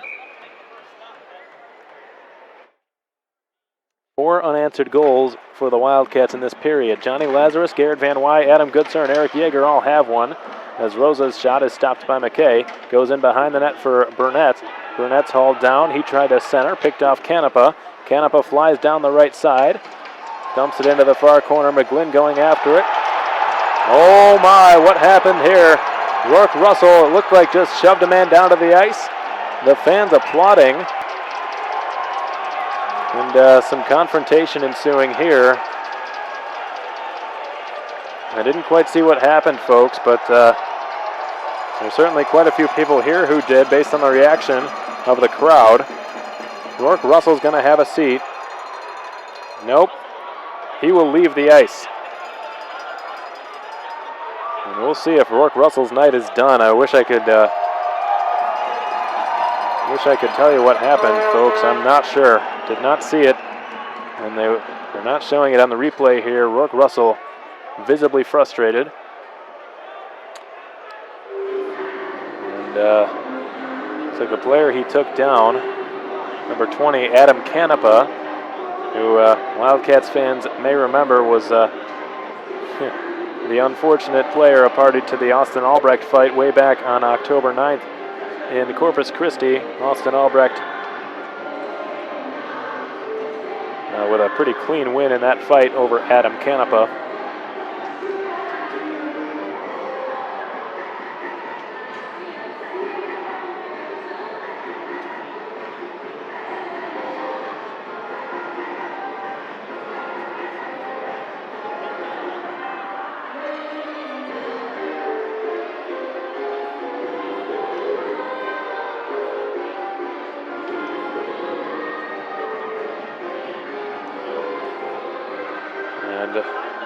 Certainly a power play will be handed out, and it is a 5-minute major. So the IceRays now with a chance on an extended power play of their own. The Wildcats had one earlier. Now it's the IceRays' turn. The Cats made good on theirs. We'll see if the Rays do as well. Meekoff's long one-timer is redirected. Goes behind the net. Kruger vying for it. McGlynn banks it around the boards. Skittered along the partitions there. It's held in. Bevilacqua's got it. Returns it for Meekoff, who winds and fakes. Into the far corner. Meekoff gets the return pass. One times it tipped down. Rebound loose and backhanded to the point. It's going to be corralled and held in by Stevie Bryant. Played towards the corner. Spun all the way down the ice by the Wildcats, who have managed to clear. The last minute of play is brought to you by La Quinta Inn and Suites, the official host hotel of your Wichita Falls Wildcats. Here's Colton Meekoff, already with a goal to his name in this game. Gains the red line, or the logo rather, and dumps it in. Cronin back to play it. Cronin plays it well and backhands it around the end boards, and it's going to be handled by Sipus with all the time in the world to clear the puck down, and he does. On net, stick save. McKay had to hurry. Albrecht was right in his kitchen. Albrecht with a good steal on the forecheck, moves into the slot, puts it on his backhand. Albrecht spins with it, is fought off by O'Brien. Sipus keeps it in, chips it towards the slot, intercepted by Jimmy O'Brien, and he will wheel it ahead. Jimmy O'Brien with 4 seconds to go takes a shot. Easy save, Kappelmaster. Brad Power with time for one last shot. Couldn't get one on goal. And that's going to do it for period 2. A dominant period for the Wichita Falls Wildcats. They scored 4 unanswered goals in that period. It was all started by Johnny Lazarus on the power play off that beautiful one-time shot. Garrett Van Wy, Adam Goodser, and Eric Yeager would each score goals as well. And that takes us to now. 29-18 the shots on goal in favor of the Wildcats in that period. 20-9. 20 second period shots. Not sure if the Wildcats could have had a better second period. Now it's showing 21 shots for the second period. That could be a season high. And that's going to do it for period 2. The first 40 minutes of hockey are done. The last 20 are yet to be played. When we come back, we're going to kick off the third period of action tonight, brought to you by American Classifieds, with another out-of-town scoreboard update and break down this game for you in a little bit greater detail as well.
And welcome back to the broadcast, folks. Hope you're enjoying this game. I know I certainly am. It was one heck of a period by the Wichita Falls Wildcats. Their second consecutive night in which they scored 4 unanswered goals in the second period. Fortunately for them, this game did not come with the baggage of 2 quick Corpus Christi goals to kick off the second period. Tonight, the second period was completely and utterly dominated by the Wichita Falls Wildcats. They outshot the Rays 21-11, outscored them 4-0. It all started off of the Brendan Miller power play, the 5-minute major, which was handed to him for trying to fight a non-fighter, and Noah Gilraith. Johnny Lazarus would score a couple of minutes into that extended power play, and it was all downhill from there for the IceRays. They just continued to snowball. They gave up chance after chance, kind of left Dryden McKay out to dry a few times. Garrett Van Wy, Adam Goodsir, and Eric Yeager would each slam the puck past McKay to give the Wildcats a 5-2 lead.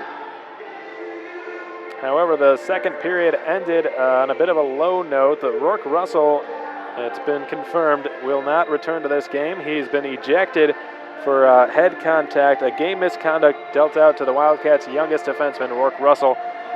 He delivered the head contact to Adam Canepa. Again, didn't quite see it, didn't see what happened. I can neither vouch for the call nor argue it because I didn't see what happened. However, I know for a fact that this league and most hockey leagues around the world are really trying to crack down on head contact. It's a very dangerous way to dish out your hits, and it wasn't the first time even this game that it had been called. Holden Cronin was also sent to the Wildcats penalty box earlier for head contact. That was just a 2-minute minor. Didn't even look like much to me, but it was enough. Doesn't take much nowadays to be called for head contact, and Rourke Russell will not return.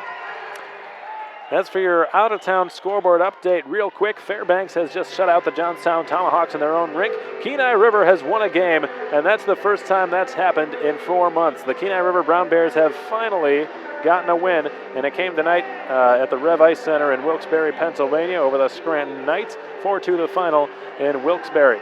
The Aston Rebels have a 3-0 lead over the New Jersey Titans. That game late in its third period appears to be out of reach unless the New Jersey Titans can muster a miracle comeback at the Middletown Ice World up in New Jersey. The Cooley Region Chill have finally broken the ice up at the Green Island Ice Arena in La Crosse, Wisconsin. Joey Sofa was set up by 2 former Wildcats to score the lone Cooley Region goal of this game. Alex Falconer and Shane Kuzmeski both contributed to that goal. That game now in its second intermission. The Brookings Blizzard trailing the Janesville Jets by a score of 3-1. The Aberdeen Wings are in Austin taking on the Bruins. 3-1 the score in that game as well in favor of the Austin Bruins. The Bismarck Bobcats in the Central Division taking on the Minot Minotauros in a high-scoring affair. That game tied at 4 goals apiece. And Max Reisinger still without a point in that game, a -1 with a penalty and a shot on goal for his new team, the Minot Minotauros. The Minnesota Wilderness, the 2015 Robertson Cup champions, hosting the Minnesota Magicians tonight, defeating them by a score of 2-1 up at the Northwoods Credit Union Arena. And looks like a couple of more goals were just scored since I said that. It's now 3-2. And this point streak may be a few seconds behind, so my apologies. The Lone Star Brahmas now off to a 2-1 lead over the Odessa Jackalopes. And again, the Brahmas could get the sweep of the Jacks. They're playing them for the first time in their own rink in this series. They defeated them last night after a miraculous 5 unanswered goal third period comeback win over the Odessa Jackalopes. Joey Fallon, Andy McLean, and Martin Melberg were the goal scorers in that game. That game just about to end its second period. As for this one, we're just about to start our third period, brought to you by American Classifieds. The Wildcats will be shorthanded. Ben Lown will serve the remainder of his fellow California native and fellow University of Miami of Ohio commit, Rourke Russell. Lown's going to have a seat in Russell's stead in the Wildcats penalty box, or perhaps not. He's skating back to the bench now. We're not quite sure. Yes, that will be the decision by John LaFontaine. Gilraith and Lown both in the penalty box. Not sure what Gilraith's in there for, possibly still for that fight, or that confrontation he had with Miller. Anyways, Russell's night is over. Lown will be there in his stead for the next 3 minutes and 43 seconds. And the Wildcats will have an extended Parkway Grill penalty kill to go up against here tonight. And Adam Goodsir, he's got the lone shorthanded goal of the night tonight. He's out there right now. Has an entire period this time to go for the hat trick. We'll see if he can do it. There has not been a Wildcat this season who has. And the third period of Wildcats hockey is brought to you by American Classifieds. The IceRays work the puck out to center. Colton Meekoff fires one off the blocker, and Kapellmaster will just waffle board that one off the mesh. Give a shout out to the Rosa family. The Rosas are tuning in from Birmingham, Michigan, the hometown of Wildcat center Nick Rosa. And Lori and Todd Rosa tuning in with Nick's brothers, Andrew and Peter. Thank you so much to the Rosa family for all the support that you give us. And thank you for sending Nick Rosa to Wichita Falls, because I'll tell you what, this young man has just been nothing short of a godsend for the Wildcats this season. Good left pad save by Justin Kapellmaster, but anyways, Nick Rosa has really been just a tremendous athlete and an even harder worker for Coach LaFontaine and the Wildcats. Started out this season as a bit of a dark horse forward. Wasn't expected to be one of the more skilled players on the team. Was expected to be more of a bottom six forward who specialized in the defensive aspects of the game and killing penalties and in going to the dirty areas of the ice. But he has really stepped up as a man of all hats for his team. Having a tremendous year both offensively and defensively. He's got a plus 12 rating, 23 points on the campaign. And there's a bit of a scuffle going on right in front of Kapellmaster, and it looks like that's Cronin down there with Adam Canepa. This guy's just got a knack for trouble, you could say. First there was the fight with Austin Albrecht, then there was the whatever he did to initiate the head contact that Rourke Russell gave to him in the second period, and now there is that confrontation with Holden Cronin. Canepa's going to have a seat. Cronin will as well. The Wildcats will remain shorthanded for the next 2 minutes and 21 seconds.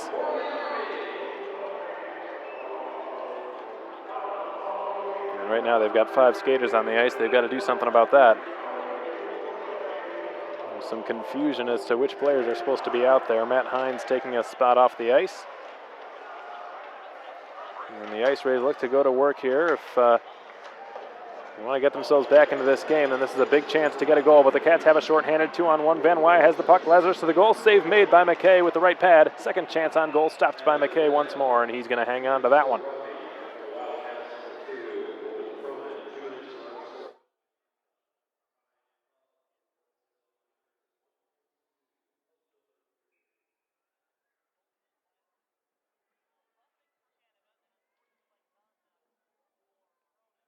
A roughing penalty was officially called against Adam Canepa, and an unsportsmanlike conduct penalty was called against Holden Cronin.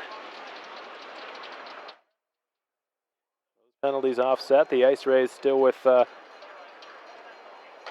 100 seconds or so to work this power play, the likes of which they have done virtually nothing with this evening or this season. Their power play is near the NAHL cellar, 13.8% rate going into this game. It's got to be even lower than that now. They were 20th in the league going into this game. Again, possibly lower than that now.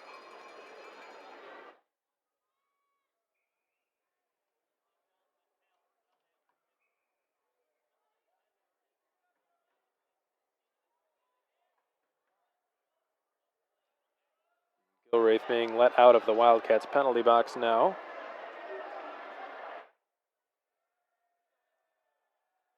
Garrett Van Wye, Dementis Sipus, Johnny Lazarus, and Jeff Baum are the remaining penalty killers, and looks like one of the linesmen, along with the referee, are discussing things with the timekeeper. Play will continue here. There was an issue with the clock on the scoreboard. Face-off win by the Corpus Christi IceRays. Tucker Bender's got it at the right point, slides it D-to-D and gets the return pass. Here's Power near the goal line, near circle, back to Bender now. High slot, fires a shot, tipped wide, and trickles harmlessly into the corner. Power corrals possession. Baum playing some good defense here, trying to wedge it free. He's aided by Eric Yeager, his fellow veteran. Wraps it around the end board. It's going to be held in far point by Colton Meekoff. Here's Bender again. Power. The IceRays are cycling this puck well, but they haven't been able to get too many good shots away. Spill him back to Bender. Back to Power. Bench getting a little bit restless, hoping for a shot. Look out, the Wildcats have just cleared the puck. It might have gone off of a Wildcat player standing there on the bench. So the faceoff will remain in the Cat zone. Just 50 seconds remaining to the Rourke-Russell major penalty for the head contact. If the Wildcats kill this one off, they will remain perfect on the Parkway Grill penalty kill tonight, which is already, if you count the first 4 minutes of this last penalty as 2 individual penalties, the Cats' power penalty kill is 5 for 5. I confused myself with that sentence. Rosa bats it down. Hines is going to get to it first with some open ice. Gains the red line and fires it in.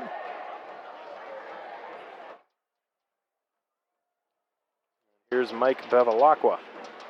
Bevilacqua with one of the 2 IceRays goals tonight. Gains the line, shoots. That was a laser. Caught Kappelmaster up high. He made the save. He was a bit dazed by that, but he made the stop.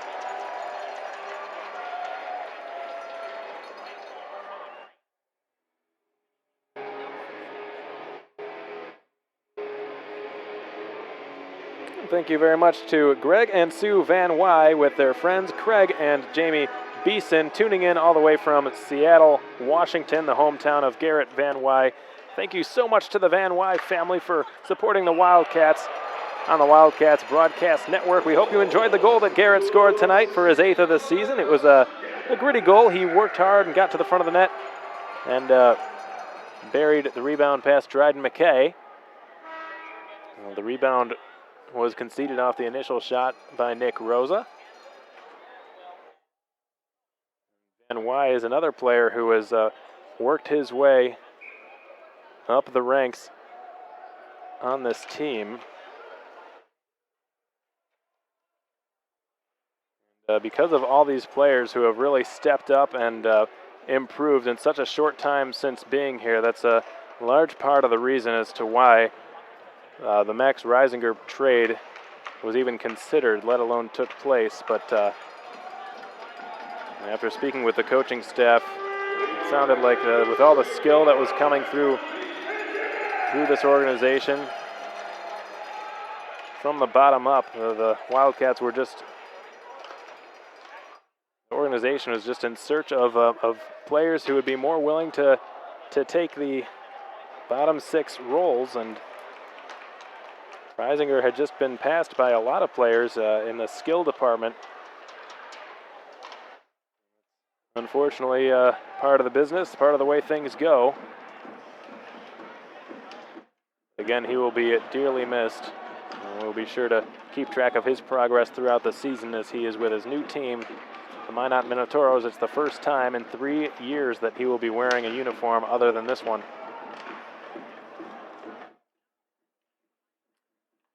Nearly a quarter of this third period has gone by. The Wildcats have killed off the extended penalty to Rourke-Russell. And we'll see what happens for the remainder, the next 15 minutes, whether they just coast through the rest of this game, play a bit on their heels, or if they turn on the gas. Long shot from Bevilacqua missed the net high, and an icing call will be the result.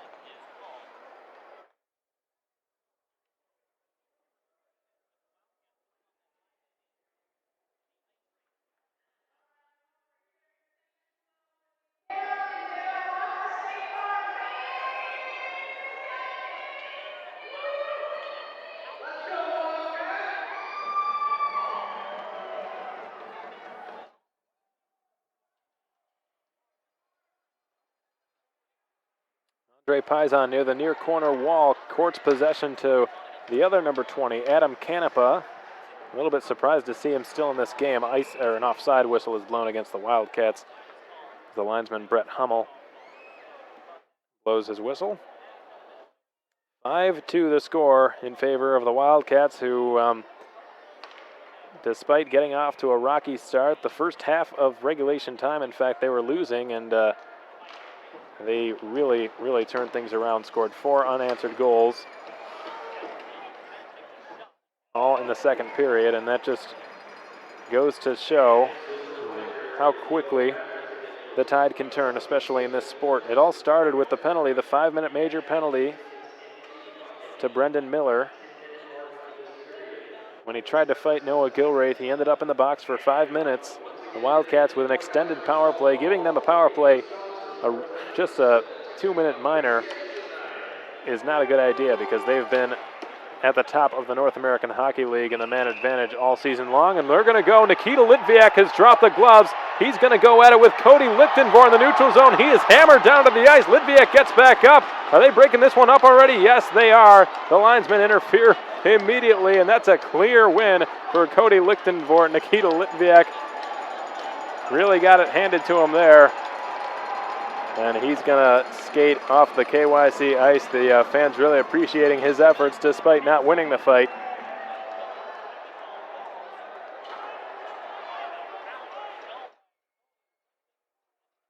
My goodness, who knew it? Cody Lichtenvoort can really rifle punches. That is Nikita Litviak's first fight of the year. It was the first time a Wildcats player other than Johnny Lazarus or Austin Albrecht got into a fight. Of course, many players have been in scraps and scuffles, but that was an actual fight. The linesmen stepped back and let them do their thing. The 225s going at it, and unfortunately for the Wildcats, Nikita Litviak did not end up on the right end of that one. We hope he's okay. Typically don't see European players who are willing to drop the gloves, let alone enjoy doing it. Nikita Litviak is an exception. After speaking with some of the fans in the community here, there were a number of instances last season when Nikita Litviak would drop the gloves and would not shy away from a little Donnybrook. Carter Johnson spins with it behind the Wildcats net and wraps it around the half wall. Lazarus has got it, and he's going to clear.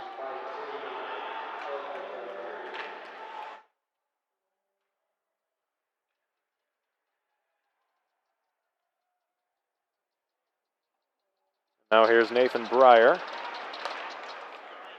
Breyer with an outlet pass for Brad Power. Power plays it into the corner, goes behind the net beyond his fellow Canadian Holden Cronin, who's got it now. Cronin did a nice spin around Brad Lilyav. Jeff Baum. Baum gains the red line and dumps it in. No icing upcoming here. Burnett goes after it, takes a hit in behind the Corpus Christi net, backhands one along the boards, and it's going to be held in by Cronin. Cronin looks for a shooting lane and doesn't see one, takes the shot regardless, and it was blocked and goes over the net and out of play. 13-18 to go in period 3. 5-2 the score in favor of the Cats. The IceRays haven't really done anything to create a whole lot of momentum in this period. They're going to have to pick it up soon if they want to have a chance of coming back in this game. The Wildcats scored 4 unanswered goals in this game in less than 5 minutes. The IceRays coaching staff, having that in mind, had to have made a mention of that in the intermission as Cronin takes a shot. It was blocked down by Burnett.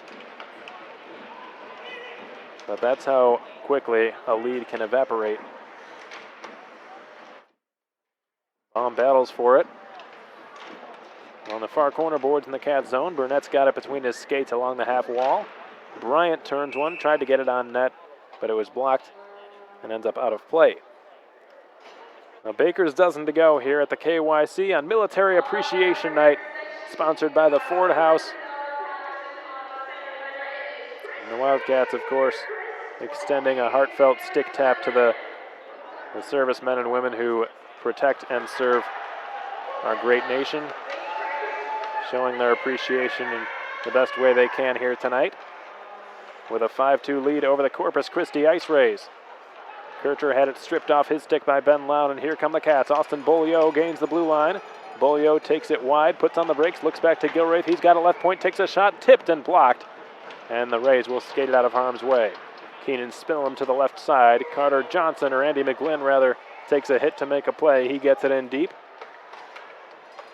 D-to-D pass bounces away from Hines. It didn't work out, and Goodser goes back to get it. Goodser for his fellow Michigan native, Noah Gilraith. Former Point Mallard Duck plays it off the near sideboards and back out to the Corpus Christi zone. Andy McGlynn gives one cross ice.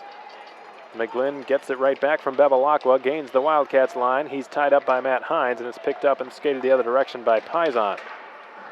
Tucker Bender. Spinning with it now is Kruger. Kruger right down the middle is going to try to split the defense. He deals it off for Power, whose shot went off a stick and off the mesh. 11:43 to go in period 3. The score remains 5-2 as it has for the first 8 minutes of this period. 31-25, the shots on goal in favor of the Wildcats. So the scales have been tipped a little bit by the IceRays in the shots department, but nothing to write home about. The Raids have got to do a better job of getting to the dirty areas and getting some good point-blank scoring chances off against Justin Kapelmaster, who leads the North American Hockey League in wins among goaltenders.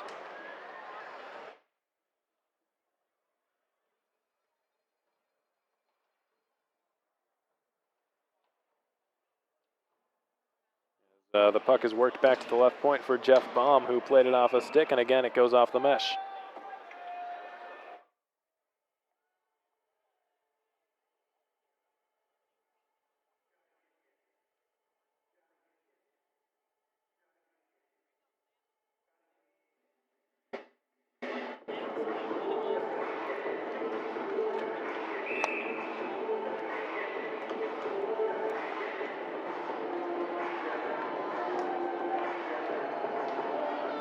Eric Yeager will take an offensive zone draw. It's going to be to the right of Dryden McKay. And the coach is sticking it out with McKay. After 5 goals conceded last night, Graham Hunt was pulled in favor of McKay. And tonight, on the other hand, John Buchanan electing to not switch up the goaltending duo as the puck is played in behind the net. Tucker Bender feathers it in down low. Touch pass back for Lindsay. It was beyond his reach, as Albrecht will skate after it full steam ahead. Eric Yeager in the neutral zone, back for Albrecht. Albrecht with a backhand pass for Lazarus, who wheels it back deep into his own zone, wheels his way down the left side now, and there was a bit of a confrontation regarding Eric Yeager and I think that was Drake Lindsay, or Jimmy O'Brien rather. Lazarus has it in his own end. Back behind the net, Cronin. Rosa had his head up, but he was run into by Bender. Carter Johnson pushes it in deep. Stevie Bryant spins away from Hines. Cronin wraps up Andy McGlynn behind the goal, and a penalty will be called against the IceRays. I think Andy McGlynn got his elbow up high on Holden Cronin, who appears to be all right. And Holden Cronin's really got to protect his noggin because he's had issues this season with injury. He's only played in 10 games this season for the Wildcats. He was out for an extremely long stretch of time. And before that series against the Lone Star Brahmas, the last time he had played going up to that series was 2 months prior. It was in Lone Star on October the 23rd. So, Cronin having issues, concussion-like issues earlier this season. And wearing a protective face mask now as Burnett takes a shot from a sharp angle, and it's smothered up by Dryden McKay. The Cats again going back to work on the Jim Arnold's Collision power play, which is 1 for 3 tonight.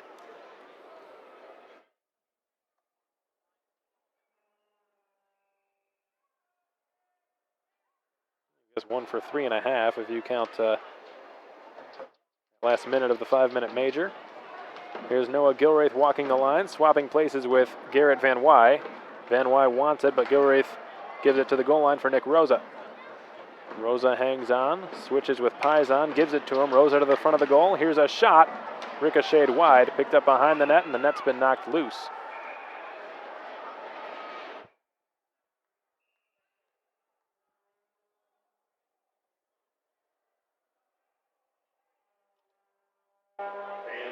We have passed midway point of period 3. Just 9 minutes and 40 seconds remain in this game.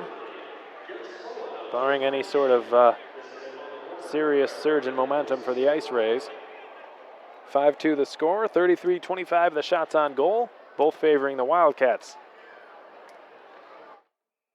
Rosa will take an offensive zone face-off. He's got Garrett Van Wy, Andre Pizon, Ryan Burnett, and Noah Gilraith out there with him for the next minute or so on the Jim Arnold Collision power play. Nick Rosa wins the draw cleanly back to the left point for Gilraith. Gilraith hesitates and gives to Burnett. It went between his skates, corralled by Rosa near corner. Will dish for Burnett. Burnett holds, backhand pass in the direction of Van Wy, who scoops it up and delivers for Gilraith. Gilraith takes a shot, goes off the end boards, picked up by Bender, given to Liliev. He tried to clear, kept in Gilraith, who slides it across to an empty point, and the Wildcats will reset. Rosa gives it across to Noah Gilraith and is swapped out by Ben Lown. Gilraith with an ill-advised pass nearly coughed it up to Liliev. Here's Kruger on the forecheck, knocks it loose. It's rescued there by Ben Lown, who skates it back into his own zone. 50 seconds remain on the Jim Arnold Collision power play. Adam Goodsir's back on the ice, as is Poikula, who will skate it back down the left wing side. Poikula in control now. Pilots his way into the offensive zone, and here's Matt Hines at the blue line. Gives it back to Poikula, high slot. Side steps a check. It was Brendan Miller. Long shot, missed the net wide. Trickled away from Goodsir. Miller will backhand one out to center ice. Back in over the line go the Wildcats. Beaulieu holds with it, gives down low for Lown. He shoots, stopped by Dryden McKay. Backhanded beyond the reach of Hines and all the way down the ice. A quarter of a minute remains on this power play. Time for one last rush for the Cats. Beaulieu is sealed off by Breyer. Puck comes loose. Beaulieu gets to it. Gives it into the neutral zone. Good touch pass on the tape for Albrecht, who's got tons of momentum. Offside is the call. Goodsir was across the line prematurely. So that rush has been blown dead. The Wildcats will fall to 1 for 4 tonight on the Jim Arnold Collision power play.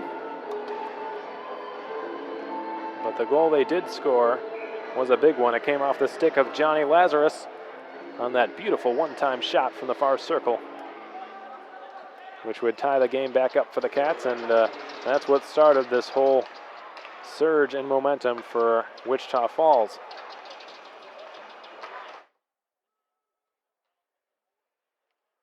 Lynn takes a sharp angle bid, went off the pads of Kapelmaster, bounced into the slot. Lindsay spins with it, back to the right point for Bevilacqua. Bevilacqua going D to D there. He's got Meekoff, back to Bevilacqua, his shot tipped wide. Sipus around the boards, held in Bevilacqua towards Spillum. Lindsay into the corner for Carter Johnson, gets his way around Cronin. Johnson tries a wrapper, work out, he fans on it, and Yeager's there to intercept and muddle things up. And now Cronin will play it ahead for Albrecht, who sidesteps Bevilacqua. Back out into the IceRays zone, Bevilacqua gains the red line and fires it on goal. Nearly bounced through the 5-hole of Kapelmaster. It went into the chest.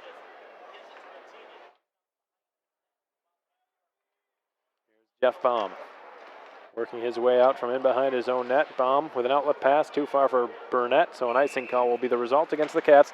7:01 to go in period 3. 5-2 remains the score, as it has for the first 13 minutes of this period. 33-27 the shots on goal. The IceRays have had some shots and some looks, but none that have been good enough to solve Justin Kapelmaster, who's bounced back after a bit of a shaky start to this game, giving up his first goal on the first 2 shots and his second on the first 5 shots. Ever since that goal he allowed way back in the first period, he has been flawless. Kapelmaster leads the North American Hockey League with 19 wins. He is 19-3-1 this season with a 1.94 goals against average and a .926 save percentage. Outstanding numbers from Justin Kapelmaster. He has been one of the biggest pieces of the puzzle to the puzzle that has been the Wildcats' most successful season in franchise history. Jeff Baum's long shot from the blue line just missed. He went high of the goal.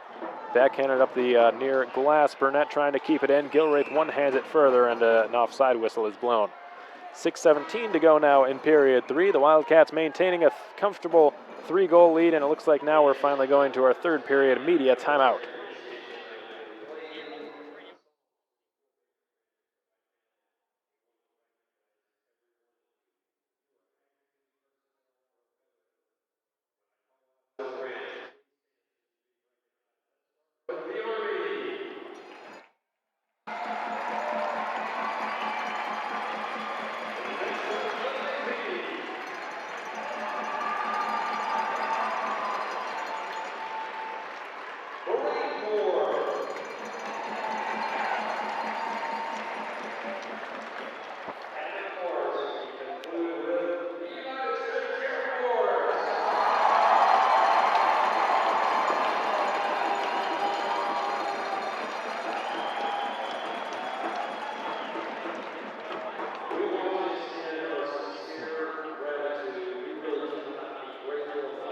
The public address announcer here, the KYC, Charles Campbell, has just given a heartfelt shout out to the United States Air Force. Many servicemen and women of the Air Force in attendance here tonight on Military Appreciation Night, sponsored by the Ford House. The fans here applauding, the players stick tapping, and Johnny Lazarus down there on the bench giving a stick tap to the helmet of Eric Yeager, who is committed to the Air Force Academy, playing there to start the 2016-2017 season. He will be joining a number of Wildcats alumni while there, including Matt Cook, who was with the Wildcats last season. Cook playing with the Air Force Academy currently as a defenseman, and Yeager very excited to join that Division I hockey club up in Colorado. And Eric Yeager has big dreams. He's hoping to one day to study at the Air Force Academy and eventually become a doctor. An outstanding young man, a very humble young man. Always a delight to be around. He's sort of got a knack for interesting information, one could say. The players and coaches alike seem to always learn something from being around him. Bevelak with some good stick handling now through the neutral zone, gains the Wichita Falls line and feathers it in deep behind the Wildcats net. Holden Cronin for Ryan Burnett. His pass works its way onto Paisan's tape. He's got it on the left side, takes a shot, glove save McKay. 5:02 to go in period 3, 5-2 the score in favor of the Cats.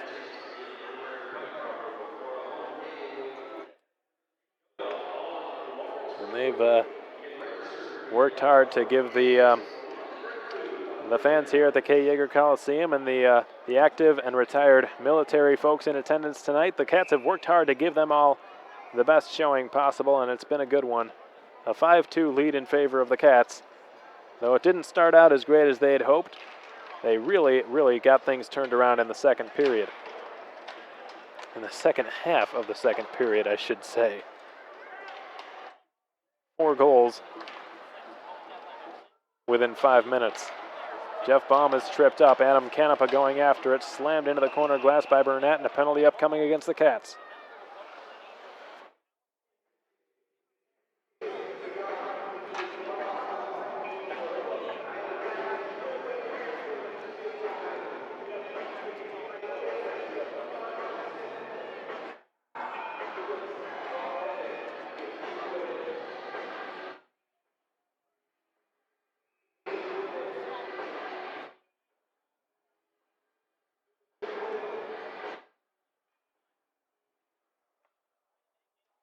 IceRays with another opportunity on the power play. They have not yet converted through 6 opportunities tonight. The Wildcats are perfect on the Parkway Grill penalty kill, and Jeff Baum, one of their defensemen, in the box for slashing.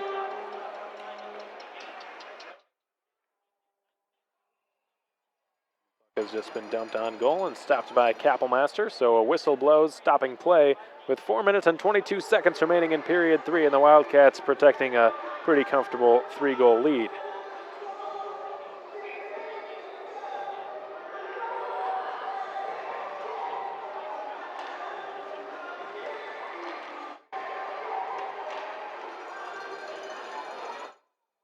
Dryden McKay behind his own net now.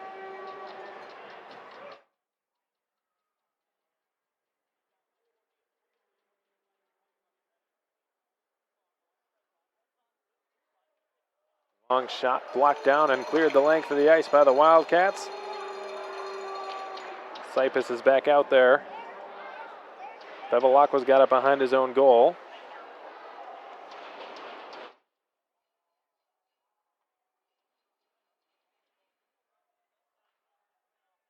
Puck rattled in deep around the Wildcats' end boards.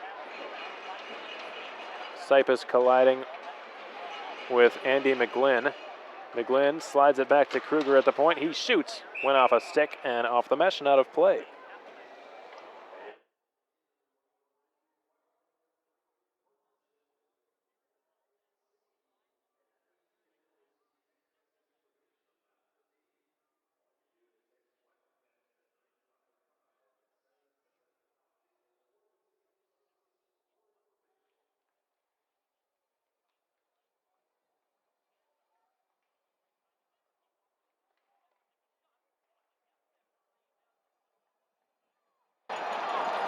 Look out, here's the speedy Van Wy. He's got a breakaway. Van Wy in, shoots, stopped by McKay. The first breakaway of the game for the Wildcats.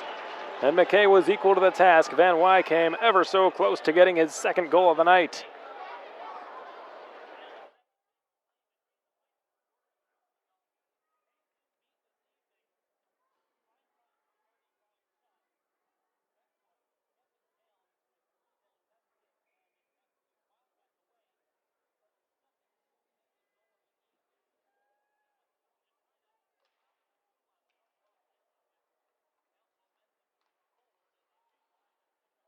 An offside whistle is blown as Bevilacqua had gained the line a bit too early there.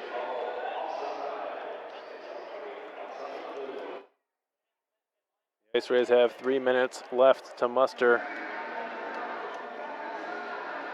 One heck of a miracle here. They're down by 3, 5-2 the score.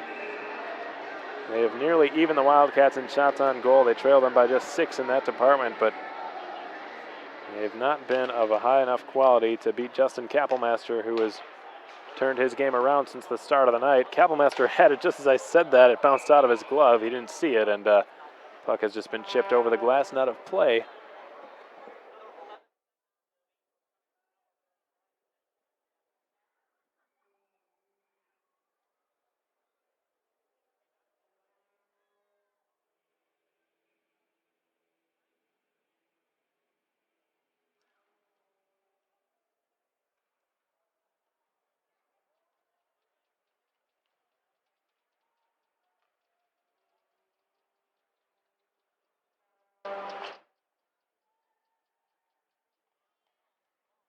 Albrecht had it pushed off his stick. The Wildcats have killed off the penalty to Jeff Baum, and now I have 2.5 minutes to just put this one in the books. No icing here against the Cats. Goodser on the forecheck, knocks it loose for Albrecht from a sharp angle. He shoots, and it's stopped, smothering all over it. There's McKay, and he's got it. But the Wildcats are on the verge of winning their 6th consecutive game against the Corpus Christi IceRays, whom they have yet to lose to this season. Only 2 teams remain who have not defeated the Wildcats in the South Division. The IceRays are one of them. The Odessa Jackalopes are the other. Cronin has it at the top of the left circle, plays it in deep for Austin Bolio. Right corner, Lown. Carter Johnson's wrapped up by Goodser. Goodser pushed him down to the ice and had his stick stolen from him by Johnson, and here come the IceRays. Good back check by Bolio. He's got it. Bolio for Goodser. Goodser for Lown. Good back check by Lindsay to intercept the pass. Drake Lindsay on the left side. Skates through center ice, gives to Power. Power with a long shot. Stick save Kapellmaster from center ice. Cronin takes a big hit from Lindsay, but gets it off in time. Lead pass ahead, too far for Bolio, who's a bit tired at the end of a shift. He goes to the bench and is replaced by Andre Paisan, and Poikola's line back out there.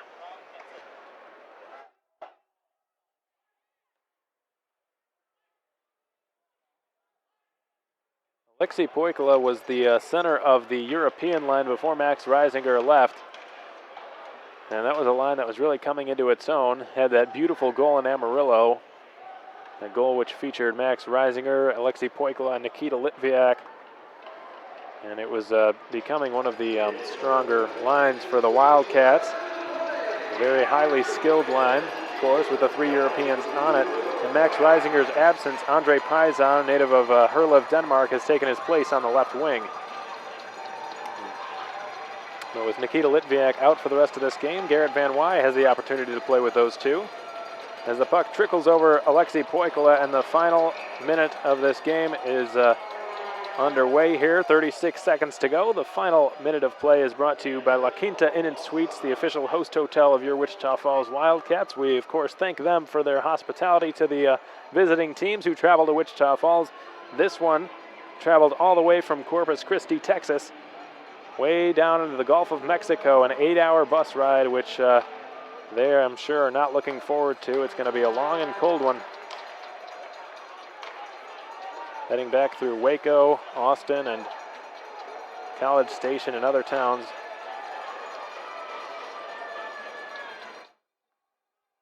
McKay will play it around the far corner boards. At the end of the season, the Wildcats are going to be back in Corpus a couple of times as a long shot is tipped wide. From behind the net, a backhand shot missed the goal. Burnett with one last try, redirected it in from a point-blank shot. That's Johnny Lazarus. He got the pass from Ryan Burnett and tapped it into the wide open goal to give the Wildcats a 6-2 lead.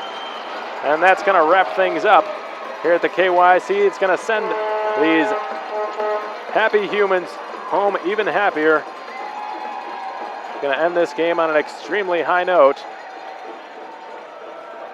A fitting end to a dominant series. Both nights will end with identical scores, 6-2 the final in both games. The Wichita Falls Wildcats improved to 6-0 against the Corpus Christi IceRays in front of a raucous home crowd here on Military Appreciation Night. They remained the best team in the North American Hockey League and improved to 27-5-3. The Corpus Christi IceRays scurried out of here quicker than humanly possible. There are already just about all of them off the ice. And this night is long from over, folks. Those military appreciation jerseys, those specialty jerseys presented by the Ford House that the Wildcats have worn the last couple of days, they will be auctioned off. Tickets are $2 a piece and will be purchased at the guest services table. And we certainly look forward to that. As for the broadcast here tonight, we're just about done. We've got a few minutes remaining. They're going to announce the 3-star selection presented by Kona Ice, after which I'll give you one last out-of-town scoreboard update, break down this game for you one last time, and let you be on your way. Stay tuned.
The three-star selection provided by Kona Ice has just been announced. The third star of tonight's game, a very emotional night for him on Military Appreciation Night, sponsored by the Ford House. Eric Yeager, a young man committed to the Air Force Academy to play hockey there next season.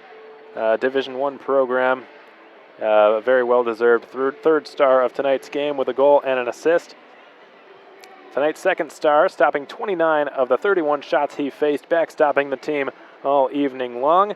Justin Kappelmaster with some solid goaltending after a very shaky start. He bounced back and didn't give up a goal again for the rest of the game. Held the Corpus Christi IceRays off the scoreboard for the next two periods,